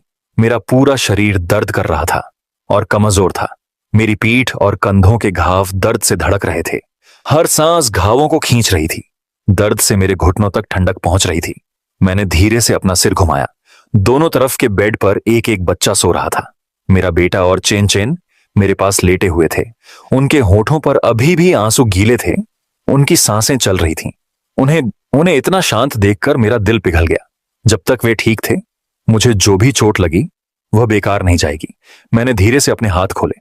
मैंने दोनों बच्चों के सिर छुए, लेकिन जरा सी भी हरकत से मेरी पीठ में तेज दर्द हुआ और तुरंत ठंडा पसीना आ गया। तभी वार्ड का दरवाजा धीरे से खोला गया और बाई किंग शुआंग अंदर आई। उसकी आंखें लाल थीं। वह साफ तौर पर पूरी रात सोई नहीं थी। उसने अभी भी कल वाला अस्त व्यस्त सूट पहना हुआ था। उसके बाल आराम से बंधे हुए थे। उसकी रोज की शाम की क्रीम के बिना और भी ज्यादा थकी हुई लग रही थी, नरम और सावधान। उसने देखा कि मैं जाग रहा हूं और उसकी आंखें तुरंत चमक उठी, जैसे उसने पूरी दुनिया देख ली हो। वह जल्दी से बिस्तर के पास गई, बहुत धीरे धीरे, मुझे परेशान करने के डर से। उसकी आवाज नरम थी, एक सावधान जांचने वाले लहजे में। तुम जाग रही हो, तुम्हें कैसा लग रहा है? तुम्हें हल्की चोट लगी है और तुम्हारी पीठ पर बड़े हिस्से में खरोंच और सॉफ्ट टिश्यू पर चोट के निशान हैं। तुम्हें ज्यादा आराम करने की जरूरत है और बिल्कुल भी हिलना डुलना नहीं चाहिए। मैंने पहले ही पीडियाट्रिक्स के हेड से बच्चों की अच्छी तरह जांच करवा ली है। वे बस डरे हुए थे, कोई बाहरी चोट नहीं है। उसका विनम्र और नरम व्यवहार देखकर वे यादें जो मैंने 5 साल से छिपा कर रखी थीं, मेरे दिमाग में लहर की तरह उमड़ पड़ी, इतनी साफ जैसे वे कल ही हुई हों। मैं असल में एक दूर दराज के गांव के इलाके का एक गरीब स्टूडेंट था। मेरा परिवार बहुत गरीब था। हम ट्यूशन भी नहीं दे सकते थे। हम हर दिन सिर्फ स्टीम्ड बन खा पाते थे, कभी ठीक से खाना नहीं खा पाते थे। बाई किंग शुआंग ने एक चैरिटी स्पॉन्सरशिप लिस्ट में मेरी हालत देखी। मेरी कोशिशों से प्रभावित होकर उन्होंने मुझे पूरी तरह से स्पॉन्सर करने का ऑफर दिया। मुझे गांव से शहर ले आई, मुझे एक बेहतर जिंदगी और सबसे अच्छा सीखने का माहौल दिया, ताकि मुझे अब खाने की चिंता न करनी पड़े और मैं अपनी पढ़ाई पर ध्यान दे सकूं। उसकी मेहरबानी का बदला चुकाने के लिए मैंने जी जान से पढ़ाई की, कभी ढिलाई नहीं बरती। हर दिन क्लासरूम में सबसे पहले पहुंचना, सबसे देर से निकलना, देर रात तक पढ़ाई करना, एक पल के लिए भी डील न देना, और आखिर में बहुत अच्छे ग्रेड पाकर मुझे बाई ग्रुप के सबसे जरूरी हाई एंड डिजाइन मेजर में एडमिशन मिल गया। मैंने कसम खाई कि ग्रेजुएशन के बाद मैं उसकी मदद करने और अपनी बाकी जिंदगी उसकी मेहरबानी का बदला चुकाने के लिए खुद को लगा दूंगा। हर दिन साथ बिताने से उसके लिए मेरी फीलिंग्स धीरे धीरे बदल गईं। शुरुआती शुक्रगुजारी और तारीफ से गहरे बेकाबू प्यार में। लेकिन मुझे अपना स्टेटस पता था, हमारे बीच बहुत फर्क था। वह जिन परिवार की हाई रैंकिंग राजकुमारी थी, बाई परिवार की अकेली वारिस जिसके पास बहुत पैसा था, जबकि मैं गांव का एक गरीब लड़का था। इसलिए मैंने हमेशा इस एहसास को अपने दिल में छिपा कर रखा। कहने से डरता था, उसके करीब जाने से डरता था, बस चुपचाप उसे देख पाता था। बाई किंग शुआंग ने ही मुझे ढूंढने की पहल की थी। एक रात जब बहुत सारे तारे थे, उसका चेहरा लाल था, उसकी आंखें शर्मीली और पक्की थीं। उसने कांपते हुए मेरे होठों को चूमा, मुझसे अपनी फीलिंग्स बताई, कहा कि वो मुझे पसंद करती है और उसे हमारे अलग अलग सोशल स्टेटस की परवाह नहीं है। उस रात हम साथ थे। मुझे लगा कि आखिरकार मुझे खुशी मिल गई है, लगा कि हम हमेशा साथ रहेंगे। लेकिन अगले दिन वह मुझे रात के लिए बाई परिवार के घर वापस ले गई। उसका रवैया अचानक, वह बहुत बदल गई। उसने मेरे साथ अच्छा और बुरा बर्ताव करना शुरू कर दिया, दूर और अकेला। यहां तक कि उसने जिस दूसरे स्टूडेंट को को स्पॉन्सर किया था, जिंग जिक्सुआन, उसे भी मुझे बुली करने का सपोर्ट करने लगी। मैं जानना चाहता था कि क्यों, इसीलिए मैं उसके पास अनगिनत बार गया एक्सप्लेनेशन मांगने के लिए, लेकिन वह हमेशा मुझसे बचती रही। या तो वह किसी को दरवाजे पर रोकवा देती थी या बस मुड़कर चली जाती थी। मुझे बोलने का कोई मौका नहीं देती थी। मुझे समझ नहीं आता था रातों रात ऐसा क्या हुआ कि मेरे प्रति उसका नजरिया पूरी तरह बदल गया, एक नरम दिल वाले से एक अजनबी में। बाद में बाई किंग शुआंग प्रेग्नेंट हो गई। मुझे लगा कि बच्चे के साथ हमारे बीच की रुकावट पूरी तरह खत्म हो जाएगी और वह मेरे पास वापस आ जाएगी। हमारा एक पूरा परिवार होगा। लेकिन यह सिर्फ मेरी कल्पना थी। एक दिन उसने अचानक किसी को भेजकर मुझे बाई फैमिली विला के बेसमेंट में बंद कर दिया। वह मुझे बाहर नहीं जाने देती थी, किसी को मुझसे बात नहीं करने देती थी। मुझे बाहरी दुनिया से पूरी तरह अलग कर देती थी। बेसमेंट में नमी और उमस थी, दीवारों से लगातार पानी टपक रहा था और कोनों में सीलन भरी बदबू आ रही थी। रातें शांत थीं। मैं सिर्फ अपनी सांसें और दिल की धड़कन सुन सकता था, जैसे कोई ठंडी जेल हो। मैं बार बार उसके बारे में सोचता था, जिस तरह वह प्यार से मेरा नाम पुकारती थी, जिस तरह वह मेरे कंधे पर अपने प्यार का इजहार करती थी। आंसू चुपचाप ठंडे सीमेंट के फर्श पर गिर रहे थे, एक छोटा सा बेजान निशान छोड़ रहे थे। मेरा दिल और ठंडा होता जा रहा था। मुझे नहीं पता कि कितना समय बीत गया। जिंग जिक्सुआन ने घमंड से दरवाजा खोला और दरवाजे के फ्रेम से टिककर अंदर आया। उसके होठों पर मजाकिया मुस्कान थी। उसने मुझे ऐसे देखा जैसे मैं कोई चींटी हूं। लू झिंगचुआन, सपने देखना बंद करो। किंग शुआंग तुमसे बिल्कुल प्यार नहीं करता। उसे तुम में बस थोड़ी देर की दिलचस्पी थी। जब वह तुम्हारे साथ खेल चुका होगा तो तुम्हें फेंक देगा। मैं तुम्हें बता दूं, उसके जुड़वां लड़के थे। बाई परिवार को अब एक वारिस मिल गया है। बेचारे लड़के, तुम्हें उसकी दुनिया से बाहर निकलने की कोशिश करनी चाहिए। खुद को फिर से चोट मत लगने देना। मैंने अपनी मुट्ठियां भींच लीं। मेरे नाखून मेरी हथेलियों में तब तक गड़े रहे जब तक उनसे खून नहीं निकलने लगा। मैंने उसे ध्यान से देखा और कहा, बोलो, मैं उसे देखना चाहता हूं। मैं खुद उससे पूछना चाहता हूं। जिंग जिक्सुआन ने आंखें चौड़ी करके मजाक उड़ाया। उसे देखो, क्या तुम इसके लायक हो? वह अभी तुमसे नहीं मिलना चाहता। तुम्हें देखकर उसे घिन आती है। मैं तुम्हें जाने दे सकता हूं, लेकिन तुम्हें मुझसे वादा करना होगा कि तुम कभी बीजिंग नहीं लौटोगी, कभी उसके सामने नहीं आओगी। नहीं तो मैं पक्का कर दूंगा कि तुम और तुम्हारा बच्चा जिंदा ना बचो। मैं जो कह रहा हूं वही सच है। अपने बच्चे को जिंदा रखने के लिए मेरे पास समझौता करने, बेइज्जती सहने के अलावा कोई चारा नहीं था। बाई किंग शुआंग की डिलीवरी के बाद की कमजोरी का फायदा उठाते हुए जिन जिक्सुआन के इंतजाम के तहत मैं अपने एक बेटे को ले गया। उसने जो रास्ता बताया उस पर चलते हुए मैं रातों रात बीजिंग छोड़कर विदेश चला गया। सब ठीक हो गया था। ट्रेन में मैंने अपने छोटे बच्चे को कपड़ों में पकड़ा हुआ था। पटरियों की आवाज सुन रहा था। खिड़की से गुजरते नजारे देख रहा था। मुझे नहीं पता था कि मैं कहां जा रहा हूं। मेरे दिमाग में बस एक ही बात थी, दिमाग, बच्चे की अच्छी परवरिश करना। कभी बीजिंग वापस मत आना। भाई किंग शुआंग की जिंदगी में कभी खलल मत डालना। शांति से जिंदगी जीना। अब हॉस्पिटल में लेटे हुए अपने सामने थके हारे और सीधे सादे बाई किंग शुआंग को देखकर मेरे मन में जो भी शिकायतें, गुस्सा, उलझन और दर्द मैंने 5 साल से दबा रखा था, वे अचानक फूट पड़े। मैं इसे और रोक नहीं सका। मैंने खुद को सहारा दिया, कमजोर और थोड़ा सा उठकर बैठ गया। मेरी पीठ के घाव में इतना दर्द हुआ कि मुझे ठंडा पसीना आ गया। मैंने उसकी आंखों में ध्यान से देखा। उसके हर शब्द में एक ठंडी ठंडक और 5 साल से दबा हुआ दर्द था। बाई किंग शुआंग, जब तुम मुझसे तब नफरत करती थी जब तुम्हें लगता था कि मैं तुम्हारे लिए काफी नहीं हूं, तो तुमने मेरे पास आने की पहल क्यों की? तुमने मुझे किस करने की पहल क्यों की? लेकिन फिर तुमने पलटकर मुझे नजरअंदाज कर दिया। तुम्हारा क्या अंदाजा नहीं लगाया जा सकता कितना उतार चढ़ाव वाला रहा है। क्या तुम्हें पता है कि उस दौरान मैंने कितना दर्द सहा? लोग मेरा मजाक उड़ाते थे, मेरी पीठ पीछे कहते थे कि मैं एक देहाती लड़की हूं जो अमीर परिवार में शादी करने की कोशिश कर रही है। वहम में और वहम में मैं इतनी बेइज्जती सह सकती थी। मैं तुम्हारे लिए यह सब सह सकती थी, लेकिन तुमने मुझे उस अंधेरे सीलन भरे बेसमेंट में बंद करने के लिए किसी को क्यों भेजा? मुझे पूरी तरह से नजरअंदाज करते हुए, इस बात की परवाह किए बिना कि मैं जिंदा रहूं या मरूं। मुझे समझ नहीं आ रहा। अगर तुम मुझसे इतनी नफरत करती थी, अगर तुम मुझे इतना देखना नहीं चाहती थी, तो तुमने मुझे 5 साल पहले क्यों जाने दिया? तुमने पिछले 5 सालों में मुझे इतनी बेसब्री से क्यों ढूंढा? तुम क्या करने की कोशिश कर रही हो? हर सवाल बाई किंग शुआंग के दिल में चाकू घोंपने जैसा था। उसका चेहरा मौत जैसा पीला पड़ गया। उसका शरीर जोर से कांपने लगा और उसकी आंखों में आंसू आ गए। उसकी आंखों में आंसू भर आए। उसने घबराकर मेरा हाथ पकड़ लिया। उसका हाथ बर्फ जैसा ठंडा और कांप रहा था। उसकी आवाज सिसकियों से भर गई। नहीं, लू झिंगचुआन, ऐसा तुम नहीं सोच रहे हो। मैंने तुमसे कभी नफरत नहीं की। तुम्हारे लिए मेरा प्यार कभी नहीं बदला। यह सब जिंग जिक्सुआन का किया धरा था। वह मुझे बहुत समय से पसंद करता था और उसे जलन हो रही थी कि तुम्हें मेरा प्यार मिल गया। इसीलिए उसने तुम्हें फंसाने की साजिश रची। उसने एक नकली रिकॉर्डिंग बनाई और उसे लेकर मेरे पास आया। उसमें तुम्हारी आवाज के आधार पर एडिट किए हुए शब्द भरे थे, जिसमें कहा गया था कि तुम मुझसे प्यार की वजह से नहीं, बल्कि बाई परिवार के पैसे के लिए, बाई ग्रुप के एसेट्स चुराने के लिए आए थे। उसने कहा कि तुम मुझे नुकसान पहुंचाने की, मुझे एक भयानक मौत मरवाने की प्लानिंग कर रहे हो। मैं बहुत गुस्से में था और घबराहट। मैं इस पर यकीन नहीं करना चाहता था, लेकिन जिंग जिक्सुआन की जालसाजी बहुत ही परफेक्ट थी, उसमें एक भी कमी नहीं थी। मैं तुम्हें जाने नहीं दे सकता था। मैं तुमसे बहुत प्यार करता हूं, इसीलिए मैं तुम्हें अपने पास रखने के लिए बेसमेंट में बंद करना चाहता था।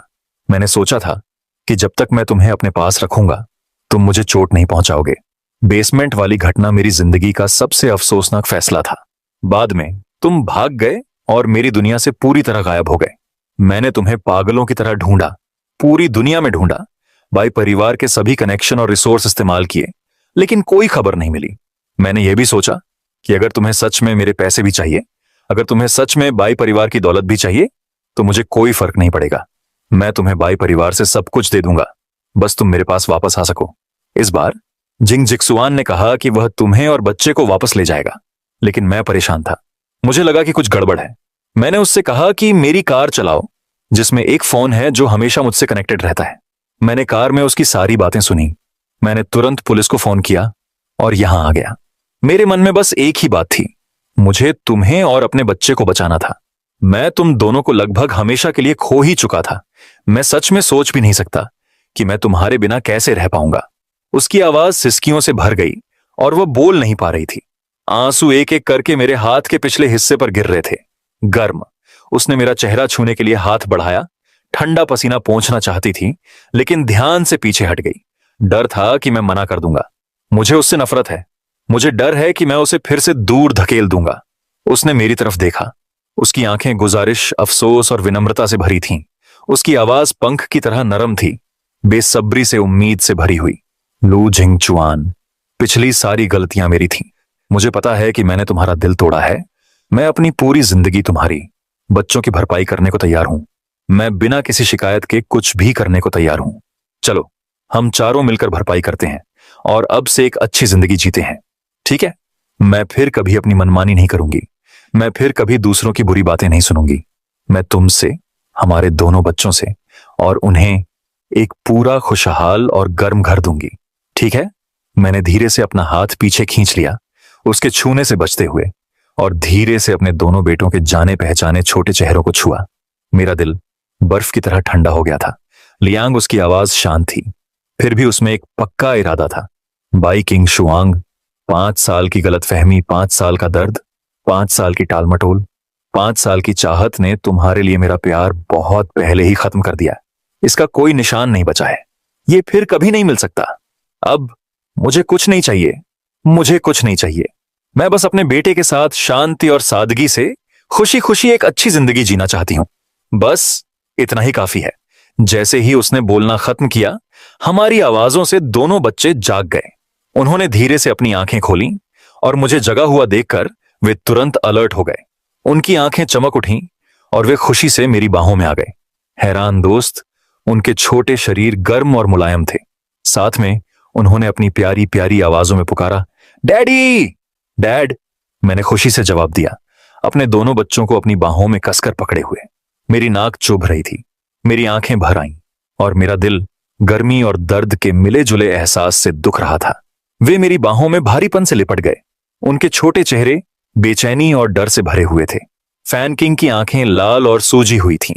उसने धीरे से मेरा हाथ खींचा और धीरे से कहा, उसकी आवाज आंसुओं से कांप रही थी, डैड, क्या आप जा रहे हैं? क्या आपको अब चेन चेन नहीं चाहिए? चेन चेन बहुत अच्छी है। चेन चेन सुनेगी, खूब पढ़ाई करेगी और डैड को गुस्सा नहीं दिलाएगी। उसकी उम्मीद भरी लेकिन डरी हुई आंखों में देखते हुए मैं एक पल के लिए चुप रहा। मेरा दिल पिघल गया, लेकिन मैंने फिर भी धीरे से सिर हिला दिया। कुछ रास्ते अकेले ही चलने पड़ते हैं, कुछ दर्द अकेले ही सहने पड़ते हैं। भारी आंसू तुरंत गिर पड़े, जैसे टूटी हुई डोरी से मोती गिरे हों। उसने मेरा हाथ कसकर पकड़ लिया, मुझसे विनती करते हुए। उसकी आवाज सिसकियों से भर गई, डैडी, क्या आप चेन चेन को अपने साथ ले जा सकते हैं? मैं डैडी से अलग नहीं होना चाहती। मैं डैडी के साथ रहना चाहती हूँ, अपने छोटे भाई के साथ खेलना चाहती हूँ और डैडी से हर दिन मिलना चाहती हूँ। यह कहने के बाद उसने हिम्मत जुटाई, बाई किंग शुआंग की तरफ देखा। उसका छोटा सा चेहरा गंभीरता और पक्के इरादे से भरा हुआ था और धीरे से बोली, मम्मी, क्या मैं कुछ समय के लिए डैडी के साथ रह सकती हूँ? मैं अच्छी रहूंगी और डैडी को गुस्सा नहीं दिलाऊंगी। मुझे मम्मी की याद आएगी। मुझे लगा कि भाई किंग शुआंग ऐतराज करेगी, पहले की तरह जोर से मना कर देगी, लेकिन उसने बिल्कुल भी हिचकिचाहट नहीं दिखाई, तुरंत मान गई। कितना सुंदर। उसकी आंखें लाल थीं और उसकी आवाज इतनी प्यारी थी कि दिल पिघला सकती थी। ठीक है, मम्मी तुमसे वादा करती हैं, तुम डैडी के घर जा सकते हो।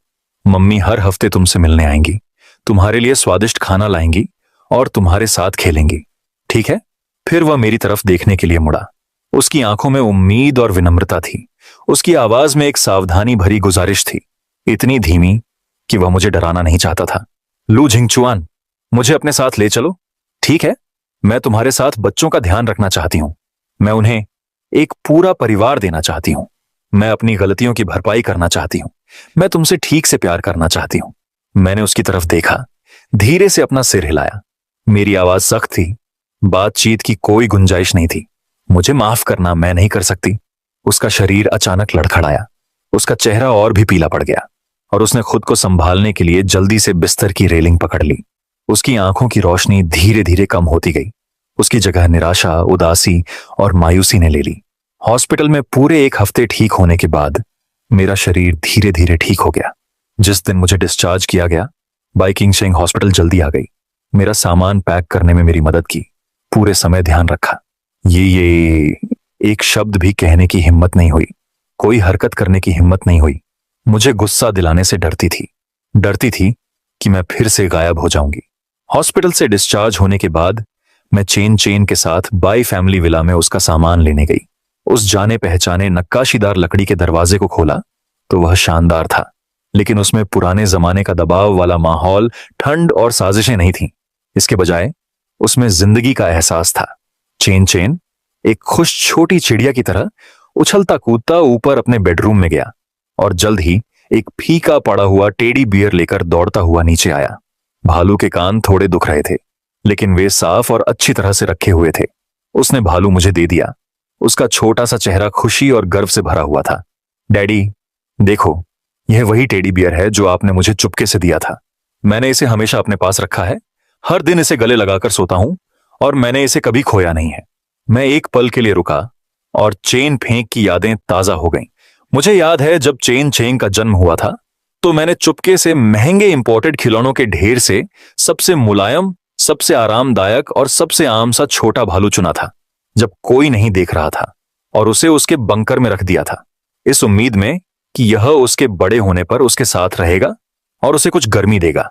मैंने कभी सोचा भी नहीं था कि 5 साल बाद भी वह इसे संभाल कर रखेगा, इसे एक खजाने की तरह रखेगा। बाई किंग शुआंग हमारे पीछे पीछे आई, चुपचाप बेडरूम में घुसी, अलमारी खोली, चेन चेंग के कपड़े एक एक करके निकाले, उन्हें करीने से मोड़ा और ध्यान से भालू के पैटर्न वाले सूटकेस में रख दिया।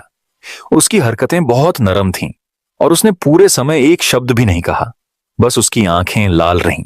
हमारा छोटा सा घर, हालांकि सिर्फ एक छोटा सा 3 बेडरूम का अपार्टमेंट था, बड़ा या शानदार नहीं, बाई परिवार के विला की लग्जरी की कमी थी, लेकिन वह गर्मी और जिंदगी की गर्मी से भरा था, सादा लेकिन खुशनुमा।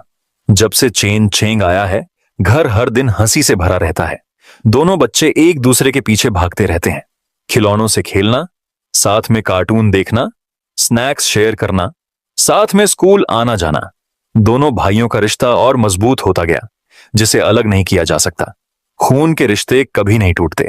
हर सुबह जैसे ही मैं टेबल पर नाश्ता रखती हूं, दोनों भाई दौड़ कर आते हैं, सबसे बड़ा फ्राइड अंडा लेने की होड़ में, चिल्लाते हुए, मैं इसे पापा के लिए बचाना चाहता हूं। पापा बहुत मेहनत करते हैं, मुझे सबसे बड़ा वाला चाहिए। पापा सबसे ज्यादा मेहनत करते हैं। देर दोपहर में जब मैं काम से घर आती हूं तो दोनों बच्चे मेरी बाहों में रोते हैं, मेरे पैरों से चिपक जाते हैं और रोते हैं। मुझे किंडरगार्टन में हुई मजेदार बातों के बारे में बताते हैं। टीचर जियांग ने किसकी तारीफ की, जियांग ने किसे नया दोस्त बनाया। रात में मैं सोफे पर बैठती हूं, एक एक दोनों तरफ मेरे पास, और मुझे उन्हें सोने से पहले कहानियां सुनाने के लिए परेशान करती हूं। एक कहानी के बाद वे दूसरी कहानी सुनना चाहते हैं, जब तक कि उनकी पलकें झपक नहीं जाती और उन्हें बहुत नींद नहीं आ जाती। फिर वे बात मानकर सोने के लिए अपने कमरे में वापस चले जाते हैं। वे बहुत प्यारे लगते हैं। बाई किंग शुआंग हर हफ्ते बच्चों से मिलने आती है और मैंने उसे रोका नहीं है। आखिरकार वह उनकी बायोलॉजिकल मां है और यह सही और उचित ही है। मुझे मना नहीं करना चाहिए था। बच्चे मां के प्यार के बिना नहीं रह सकते।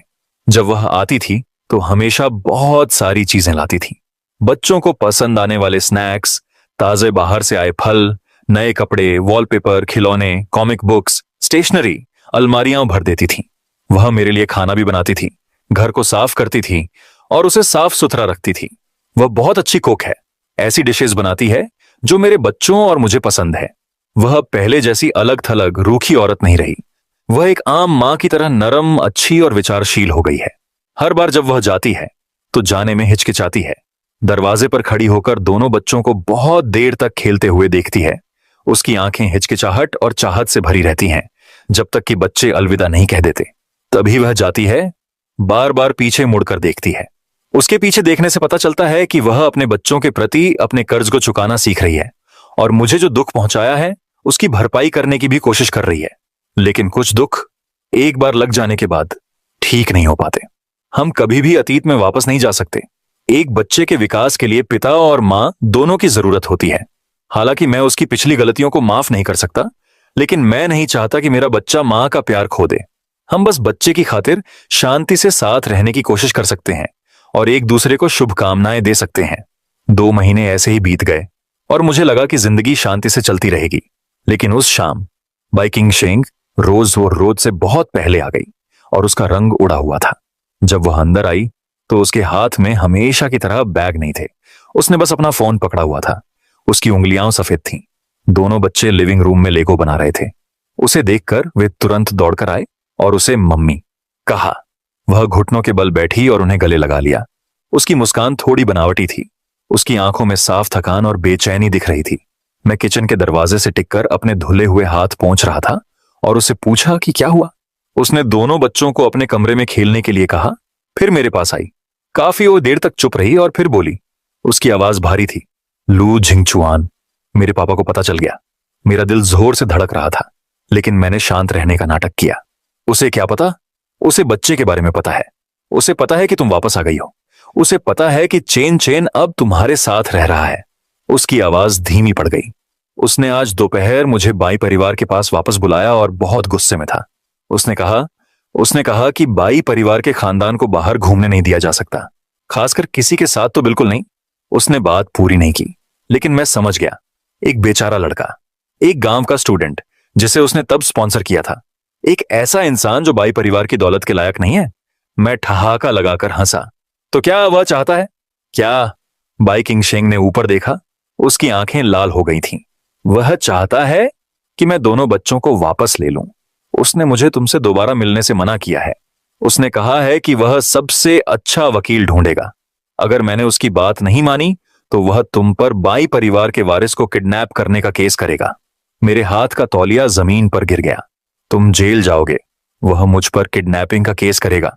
उस समय मिंगलिंग को जिंग जिक्सुआन ने रिहा कर दिया था, लेकिन कोई सबूत नहीं था। मैं अच्छी तरह जानता हूं कि बीजिंग में बाई परिवार की हरकतें कैसी होती हैं।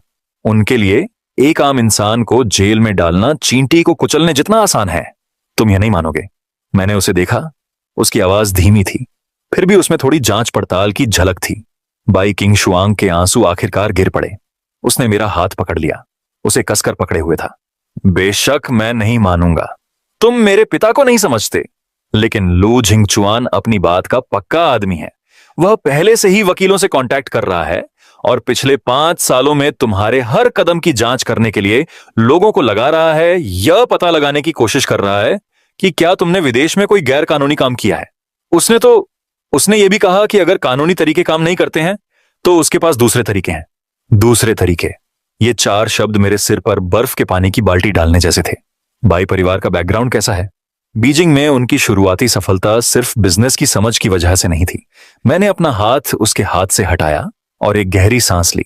तो तुम आज मुझे यह बताने आए थे कि मैं खुद को तैयार करूं, या तो बच्चे को सिखाऊं या बर्बाद होने का इंतजार करूं?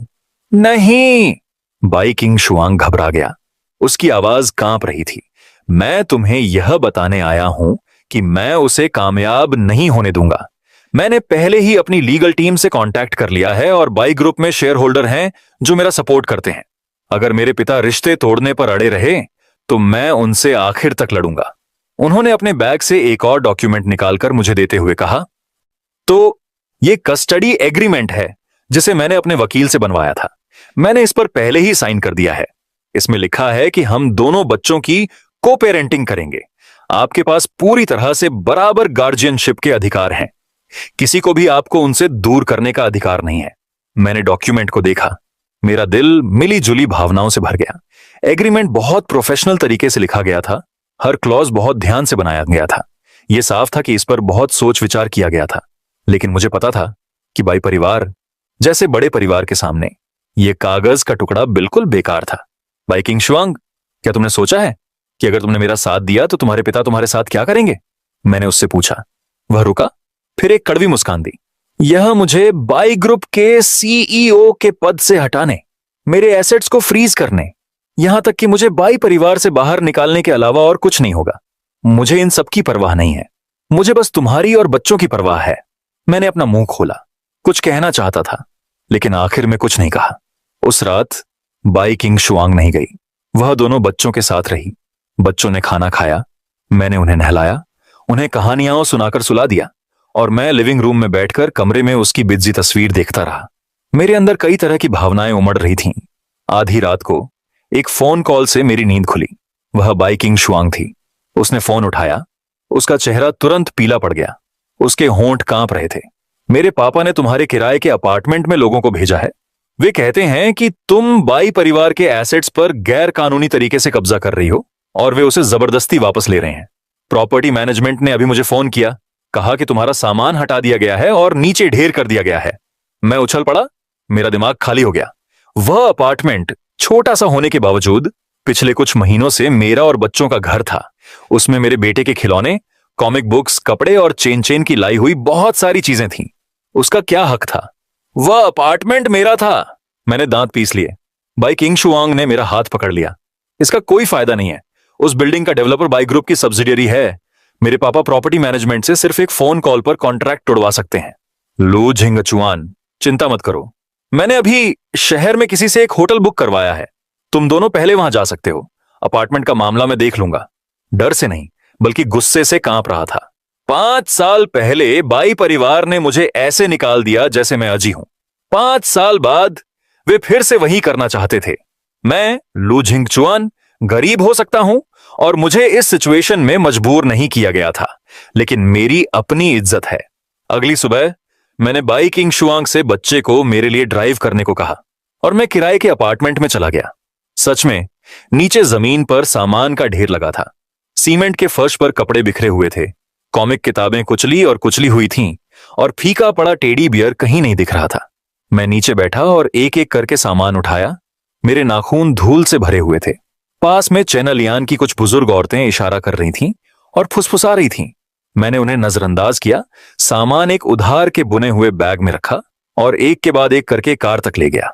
तभी एक काली मेबैक धीरे से मेरे सामने रुकी।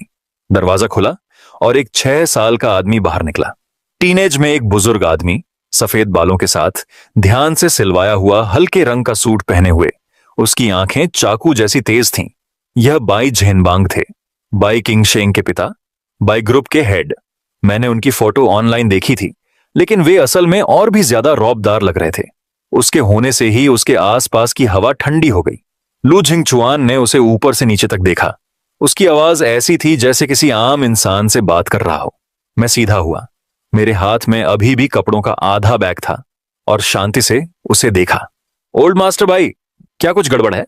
सिल्वर चश्मे वाला एक असिस्टेंट तुरंत आगे आया और मुझे एक कागज दिया। यह बाई ग्रुप के लीगल डिपार्टमेंट का एक नोटिफिकेशन लेटर था। पहली बात, आपने मिस बाई किंग शुआंग के बच्चे के जन्म के बाद बिना इजाजत के बाई परिवार के खानदान के एक सदस्य को ले लिया है, जिस पर बच्चे के अपहरण का शक है। हम कानूनी कार्रवाई करने का अधिकार रखते हैं। दूसरी बात, आपका अभी का घर वापस ले लिया गया है। कृपया 4 बजे अपने घर पर वापस आ जाएं। 8 घंटे के अंदर निकल जाएं। तीसरी बात, यह देखते हुए कि आपके पास कोई पक्की अच्छी इनकम वाली नौकरी और बच्चों को पालने की पैसे की ताकत नहीं है।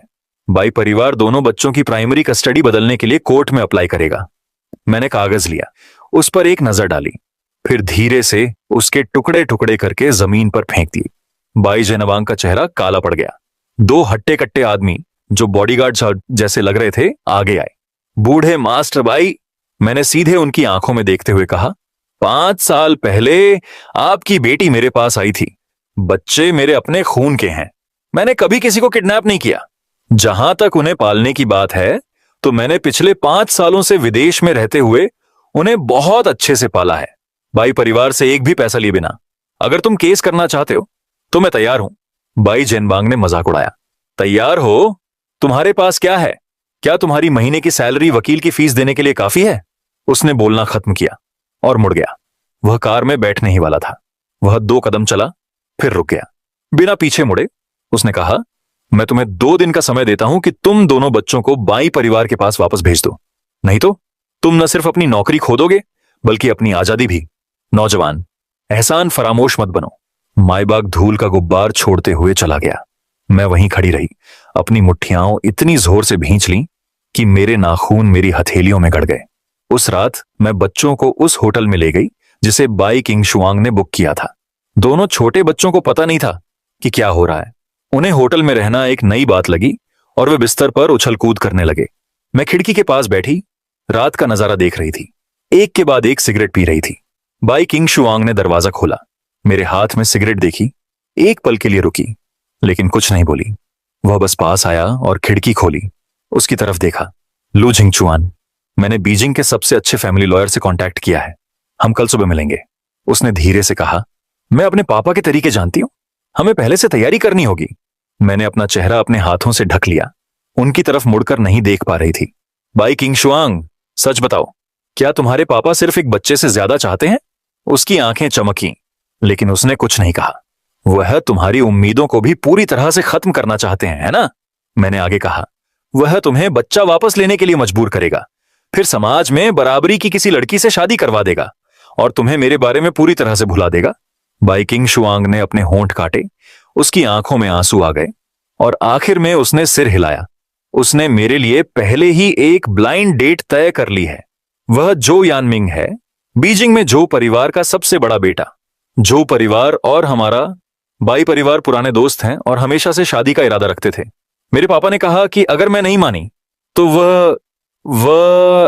वह तुम्हारा सारा बैकग्राउंड और पास्ट निकाल लेंगे, उसे ऑनलाइन पब्लिश कर देंगे और कहेंगे कि तुम एक साजिश करने वाली मौकाप्रस्त धोखेबाज हो जो समाज में ऊपर उठने की कोशिश कर रही है, जिससे तुम इस देश में हमेशा के लिए सिर नहीं उठा पाओगी। बाई किंग शुआंग आखिरकार फूट फूट कर रोने लगी। लू जिंगचुआन, मुझे माफ करना, यह सब मेरी गलती है। अगर मैं 5 साल पहले इतना पक्का फैसला न कर पाता, अगर हमने जिन जिक्सुआन की बात मान ली होती, तो आज हमारा परिवार इस हालत में नहीं होता। उसे रोता देखकर मेरे दिल को ऐसा लगा जैसे कोई हाथ कसकर दबा रहा हो। मैंने एक बार कहा था कि उसके लिए मेरा प्यार खत्म हो गया है, लेकिन उसे इस तरह देखकर आज भी मेरा दिल टूट जाता है। शायद कुछ चीजें इतनी आसानी से नहीं जाती। रो मत। मैंने उसे एक टिश्यू दिया। रोने से कुछ हल नहीं होगा। तुम्हारे पापा तुम्हें मजबूर नहीं कर रहे हैं, वह मुझे मजबूर कर रहे हैं। उन्हें लगता है कि मैं हार मान लूंगा और बच्चे को छोड़ दूंगा। तो क्या तुम हार मान लोगे? उसने लाल आंखों से मेरी तरफ देखा। मैंने एक कड़वी मुस्कान दी। हार मान लो। अगर मुझे हार माननी ही होती तो मैं 5 साल पहले अपने बेटे को लेकर दूसरी जगह नहीं जाता। उस रात मैंने बाई किंग शुआंग से बहुत देर तक बात की। उसने कहा कि उसने पहले ही बाई ग्रुप के कई पुराने लोगों से चुपके से कांटेक्ट किया था। इन लोगों ने एम्पायर बनाने में उसकी मां का साथ दिया। वे उसके वफादार थे और उस जवान औरत के बारे में कुछ नहीं जानते थे। अगर बाई किंग शुआंग अपनी बात मनवाने पर अड्डी रहती तो ये लोग बोर्ड मीटिंग में उसका विरोध करते, लेकिन मुझे समय चाहिए। बाई किंग शुआंग ने कहा, कम से कम 1 महीना। इस महीने में मैं तुमसे और बच्चे से ज्यादा बार नहीं मिल सकता, नहीं तो मेरे पापा को और शक होने लगेगा। मैंने सिर हिलाया। ठीक है, जाओ अपना काम करो, मैं बच्चे का ध्यान रखूंगा, चिंता मत करो। वह जाने के लिए उठा, लेकिन दरवाजे पर वापस मुड़ गया। वह बहुत देर तक हिचकिचाया और फिर धीरे से कहा, क्या तुम मुझे गले लगा सकते हो? मैंने उसकी तरफ देखा, लेकिन हिला नहीं। उसकी आंखें गहरी हो गईं और उसने जबरदस्ती मुस्कुरा दिया। धत तेरे की। कोई बात नहीं, भूल जाओ मैंने कुछ कहा था। उसके बोलने से पहले मैं आगे बढ़ा और धीरे से उसे गले लगा लिया। उसका शरीर अकड़ गया। फिर वह मुझसे ऐसे कसकर लिपट गई जैसे कोई लाइफलाइन पकड़ रही हो। मेरी कमर से कसकर लिपट गई, अपना चेहरा मेरे कंधे में छिपा लिया और बेकाबू होकर रोने लगी। मैंने अपनी आंखें बंद कर लीं। कई तरह के इमोशन महसूस कर रही थी बाई किंग शुआंग के जाने के बाद जिंदगी बहुत बिजी हो गई। मैं काम कर रही थी, दो बच्चों की देखभाल कर रही थी और बाई झेंगबांग की लगातार परेशानी झेल रही थी। सबसे पहले कंपनी को एक गुमनाम टिप मिली जिसमें बोवाई में मेरे समय के दौरान फाइनेंशियल गड़बड़ियों का आरोप था। कंपनी ने मुझे जांच में सहयोग करने के लिए काम से सस्पेंड कर दिया। मुझे पता था कि यह बाई परिवार का दबाव था, लेकिन मैं अपनी बेगुनाही साबित नहीं कर सकी क्योंकि तथाकथित सबूत मनगढ़ंत थे। फिर किंडरगार्टन आया। कंपनी कमांडर बड़ी मुश्किल से उन्होंने मुझे बताया कि कुछ पेरेंट्स ने शिकायत की थी कि मेरे दोनों बच्चे बिल्कुल एक जैसे दिखते हैं, जो अजीब था और दूसरे बच्चों पर असर डालेगा। उन्होंने सुझाव दिया कि मैं उनमें से एक को दूसरे स्कूल में ट्रांसफर कर दूं। मैं गुस्से से कांप रही थी, लेकिन मुझे पता था कि इसके पीछे फिर से बाई झेंगबांग का हाथ है। सबसे बुरी बात तीसरे दिन हुई। मैं अपने दोनों बच्चों को सुपरमार्केट ले गई। पेमेंट करते समय हमें कई अजनबियों ने घेर लिया, जो बाई परिवार के बॉडीगार्ड होने का दावा कर रहे थे और कह रहे थे कि वे बूढ़े मालिक के ऑर्डर पर जवान मालिक को घर ले जाने आए हैं। मेरे दोनों बच्चे डर गए और मेरे पीछे छिप गए। मैंने उन्हें बचाया और उन लोगों का सामना किया। आखिर में एक सुपरमार्केट एम्प्लॉय को उन्हें जाने से रोकने के लिए एक पुलिस वाले को बुलाना पड़ा। घर जाते समय मेरे बेटे ने मुझसे फुसफुसाकर कहा, डैड, क्या वे बुरे लोग चेन चेन और मुझे ले जाएंगे? चेन चेन ने भी मेरा हाथ पकड़ लिया। उसकी आंखों में डर भरा था। डैड, मैं उस बड़े घर में वापस नहीं जाना चाहता। मैं डैड के साथ रहना चाहता हूं। मैं घुटनों के बल बैठ गया और अपने दोनों बच्चों को कस कर गले लगा लिया। मेरी आवाज साफ और पक्की थी, नहीं डैडी, तुम्हें किसी को भी ले जाने नहीं देंगे, कोई नहीं। जब मैं घर पहुंचा तो मैंने बाई किंग शुआंग को फोन किया और उसे बताया कि पिछले 2 दिनों में क्या हुआ था। लाइन के दूसरी तरफ काफी देर तक सन्नाटा छा गया। फिर उसकी आवाज में एक ऐसा पक्का इरादा था जो पहले कभी नहीं हुआ। बस, मैं अब और इंतजार नहीं करना चाहता। तुम क्या करने वाले हो? मुझे बुरा लग रहा था। कल बाई ग्रुप की बोर्ड मीटिंग है। मैं मीटिंग में फादर को एग्जीक्यूटिव डायरेक्टर के पद से हटाने का ऑफिशियली प्रपोजल रखूंगा। मुझे पहले ही 45% से ज्यादा शेयर होल्डर्स का सपोर्ट मिल चुका है। मेरे अपने 25% स्टेक के साथ हम नो कॉन्फिडेंस वोट शुरू कर सकते हैं। बाई किंग शेंग की आवाज शांत थी, एक ऐसी शांति जो दिल तोड़ने वाली थी। लू जिंगचुआन, अगर मैं फेल हुआ तो मैं सब कुछ खो सकता हूं, लेकिन अगर मैं ऐसा नहीं करता। मैंने फोन पकड़ा। मेरी उंगलियां थोड़ी कांप रही थीं। क्या तुम सच में यह करना चाहते हो? वही है जिसने तुम्हें और बच्चों को पहले दुख पहुंचाया और फिर मेरे पापा, बाई किंग शेंग ने कहा, और यह मैं तुम्हारा एहसानमंद हूं। अगले दिन मैं काम पर नहीं गया। मैं दोनों बच्चों के साथ होटल में रुका। मैं पूरे दिन अपने फोन को घूरता रहा। बाई किंग शुआंग के मैसेज का इंतजार करता रहा। सुबह 10 बजे उसने मैसेज भेजा, मीटिंग शुरू हो रही है। उसके बाद कोई और खबर नहीं थी। समय बीतता गया। दोनों बच्चों को लगा कि कुछ गड़बड़ है। वे पूरे दिन बहुत अच्छे से बिहेव कर रहे थे, शांत और स्थिर, बस अपने लेगो से खेल रहे थे। दोपहर 2 बजे आखिरकार फोन बजा। यह बाई किंग शुआंग का कॉल था। उसकी आवाज भारी थी, जैसे वह रो रही हो या जैसे वह पूरी तरह थक गई हो। गु जिंगचुआन, हम जीत गए। मैंने राहत की एक लंबी सांस ली। अपने शरीर से सारी ताकत खत्म होती महसूस की। मेरे पापा बच्चे के लिए लड़ाई छोड़ने और तुम्हें टारगेट करना बंद करने के लिए मान गए।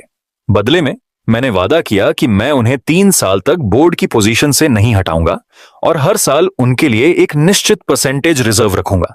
बाई किंग शुआंग रुका। उन्होंने मुझसे तुम्हें एक मैसेज देने के लिए भी कहा। क्या? उन्होंने कहा कि लू सरनेम वाला वह लड़का काफी बोल्ड है। मैं एक पल के लिए हैरान रह गया, फिर हंसे बिना नहीं रह सका।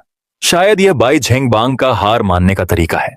वह बोलकर तो नहीं मानेगा, लेकिन उसके कामों ने बो को पहले ही यकीन दिला दिया है। बाई किंग शुआंग, थैंक यू, मैंने कहा।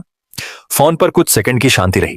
फिर उसने धीरे से कहा, नहीं, वेलकम, अब से हम धीरे धीरे करेंगे, ठीक है? मैंने जवाब नहीं दिया, लेकिन मना भी नहीं किया। उस रात मैं होटल से निकल गया। बाई किंग शुआंग की मदद से मैंने एक नया घर किराए पर लिया, जो पुराने वाले से थोड़ा बड़ा था, जिसमें 2 बेडरूम और एक स्टडी थी। दोनों बच्चों का अपना कमरा था और उन्हें अब एक साथ नहीं सोना पड़ता था। नए घर में पहले दिन चेन चेन ने अपने खोए हुए टेडी बियर को गले लगाया। मेरे बनाए छोटे से बिस्तर पर लौट रही थी। उसकी आंखें हंसी से आधी चांद जैसी हो गई थीं। इस बीच मेरे बेटे ने मेरा हाथ पकड़ा और दीवार पर खाली जगह की ओर इशारा करते हुए कहा, डैड, चलो फैमिली फोटो लगा देते हैं। एक फैमिली फोटो। मैं एक पल के लिए रुका। मेरे दिमाग में एक तस्वीर घूम रही थी, 2 बच्चे और बाई किंग शुआंग। ठीक है, मैंने कहा, चलो कुछ दिनों में फोटो लेते हैं। उसी समय डोरबेल बजी। मैंने दरवाजा खोला। बाई किंग शुआंग बाहर खड़ा था, सब्जियों और मीट का एक बड़ा बैग लिए हुए। उसके माथे पर पसीने की बारीक बूंदें थीं। मैं तुम्हारे लिए गृह प्रवेश का खाना बनाने आया हूं बहुत। वह मुस्कुराया। उसकी नजर मेरी नजरों से मिली और फिर अंदर से हाथ हिला रहे दो बच्चों की तरफ मुड़ा। मैं उसे अंदर आने देने के लिए एक तरफ से हट गया। जल्द ही किचन में बच्चों के सब्जियां चबाने की आवाजें गूंजने लगी। दो बच्चे काउंटर के चारों ओर चक्कर लगा रहे थे, मदद के लिए चिल्ला रहे थे। मैं लिविंग रूम में खड़ा यह नजारा देख रहा था। मेरे दिल में एक जगह जो बहुत देर से जमी हुई थी, जैसे फट गई हो, जिससे थोड़ी गर्माहट अंदर आ रही हो। शायद चीजें सच में धीरे धीरे बेहतर हो सकती हैं। बाद में मैंने टेलीविजन पर जिंग जिक्सुआन की खबर देखी। कोर्ट जिंग जिक्सुआन के लिए एक पब्लिक ट्रायल कर रहा था। जुआन के पहले से प्लान किए गए मर्डर केस में काफी सबूत थे, गवाह और फिजिकल सबूत दोनों। उसने जो कुछ भी किया था उसे कबूल कर लिया और आखिर में उसे 25 साल जेल की सजा सुनाई गई। न्यूज में ट्रायल दिखाया गया। उसने एक फर कोट पहना से हुआ था, उसके बाल बिखरे हुए थे, उसका चेहरा बिगड़ा हुआ था, उसकी आंखें जहरीली थीं, उसकी पहले वाली नरमी चली गई थी। वह दया का दिखावा कर रहा था, एक पूरे पागल, एक हारे हुए आदमी जैसा लग रहा था। मुझे लगा कि बस यही सब खत्म हो गया, लेकिन अचानक बाई किंग शुआंग ने उसे जाने नहीं दिया। बाई किंग शुआंग के सीक्रेट इंतजामों के तहत जिंग जिजुआन को जेल में लगातार टारगेट किया जाता था। वह जानबूझकर परेशानी खड़ी करता था, लड़ना चाहता था, ऑर्डर नहीं मानता था, बार बार जेल के नियमों को तोड़ता था और बदलने से मना करता था। उसकी सजा बार बार बढ़ाई जाती थी, 25 साल से 50 साल तक। वह अपनी बाकी जिंदगी जेल से बाहर नहीं आ पाएगा, हमेशा अपने बुरे कामों, जलन और पागलपन की कीमत चुकाता रहेगा और वह सजा पाएगा जिसका वह हकदार था। मैंने टेलीविजन देखा, स्क्रीन। मेरे दिल में कोई हलचल नहीं हुई, कोई गुस्सा नहीं, कोई नाराजगी नहीं, बस शांति। ऐसा लगा जैसे 5 साल से मुझ पर दबा हुआ एक पत्थर आखिरकार हट गया हो। अब कोई चिंता नहीं। मैं आखिरकार अपने दोनों बच्चों को मन की शांति से पाल पोस सकती थी और एक शांतिपूर्ण जिंदगी जी सकती थी। दोनों बच्चों के साथ जिंदगी खुश और प्यारी थी, जिंदगी से भरी हुई थी, फिर भी हर दिन उथल पुथल वाली थी। छोटी छोटी घटनाएं होती थीं जो सिर दर्द वाली और मजेदार दोनों थीं। जैसे अब लिविंग रूम से फिर से वही जानी पहचानी बहस की आवाज आ रही थी। ये खिलौना मुझे पहले मिला, मेरे साथ खेलो, तुम इसे नहीं ले सकते। मेरा बड़ा बेटा अपना अल्ट्रामैन मॉडल पकड़े हुए मेरे पीछे छिप गया। उसका छोटा सा चेहरा गुस्से से भरा हुआ था, हाथ कमर पर रखे हुए थे, खुद को सही समझ रहा था। नहीं, मैंने इसे पहले देखा, मुझे यह पहले मिला। क्या अच्छी चीजें शेयर नहीं करनी चाहिए? तुम बायस्ड नहीं हो सकते, तुम्हें फेयर होना होगा। मेरा छोटा बेटा मेरी टांग खींचते हुए अपना छोटा सा चेहरा ऊपर की ओर झुकाया और गुस्से से पूछा। उसकी छोटी भौहें सिकुड़ी हुई थीं। जब वे बात कर रहे थे और यह बहुत प्यारा था, तो वे दोनों कुश्ती करने लगे, एक दूसरे को धक्का देने लगे। खिलौने पूरे फर्श पर बिखरे हुए थे। लेगो, ड्राइंग बुक्स, टॉय कार हर जगह बिखरी हुई थीं। लिविंग रूम पूरी तरह से अस्त व्यस्त था, जैसे उसमें तोड़फोड़ की गई हो। ऐसा लगभग हर दिन होता है। पिछली बार जब वे ड्राइंग बुक के लिए लड़े थे तो उन्होंने पन्ने फाड़ दिए थे। कुछ दिन पहले वे अंगूर के लिए लड़े थे और एक प्लेट तोड़ दी थी। कल वे क्रेयॉन के लिए लड़े थे और दीवारों पर अलग अलग रंगों से कुछ लिख दिया था। मैंने बस ऐसा दिखावा किया कि मैंने सुना नहीं और सोफे पर झुककर अखबार पढ़ने लगा, दखल नहीं दिया। मैंने उन्हें अपने मामले खुद संभालने दिए। बच्चों के झगड़े जल्दी आते जाते रहते हैं, ज्यादा दखल मत दो वरना बात और बिगड़ जाएगी। सच में थोड़ी देर बाद मैंने छोटे भाई की नाराज आवाज सुनी, जिसमें समझौते की झलक थी। ठीक है, तुम 5 मिनट खेल सकते हो, लेकिन 5 मिनट बाद मेरी बारी है। चीटिंग नहीं, तुम्हें अपनी बात रखनी होगी। बड़ा भाई तुरंत मान गया। उसका छोटा सा चेहरा खुशी और घमंड से चमक रहा था। डील पक्की हो गई, डील हो गई, मैं तुम्हें 5 मिनट में दे दूंगा। मैंने चुपके से ऊपर देखा और देखा कि वे दोनों फिर से एक दूसरे से लिपटे हुए हैं, सिर पास किए हुए अल्ट्रामैन मॉडल्स के साथ खेल रहे हैं। वे अपनी पिछली बहस और मजेदार लड़ाई को बहुत पहले भूल चुके थे। दोनों भाई बहुत करीब थे, खुशी से हंस रहे थे। खिड़की से सूरज की रोशनी आ रही थी, उनके छोटे छोटे शरीरों को एक हल्की चमक में नहला रही थी। गर्म और खूबसूरत, शांतिपूर्ण जिंदगी शायद ऐसी ही होती है। मैं धीरे से मुस्कुराया, मेरा दिल संतोष और खुशी से भर गया। कोई पारिवारिक झगड़े नहीं, कोई विलेन नहीं, कोई साजिश नहीं, प्यार और नफरत का कोई उलझाव नहीं। बस मैं और मेरे 2 बच्चे, सिंपल प्यार भरा, खुश।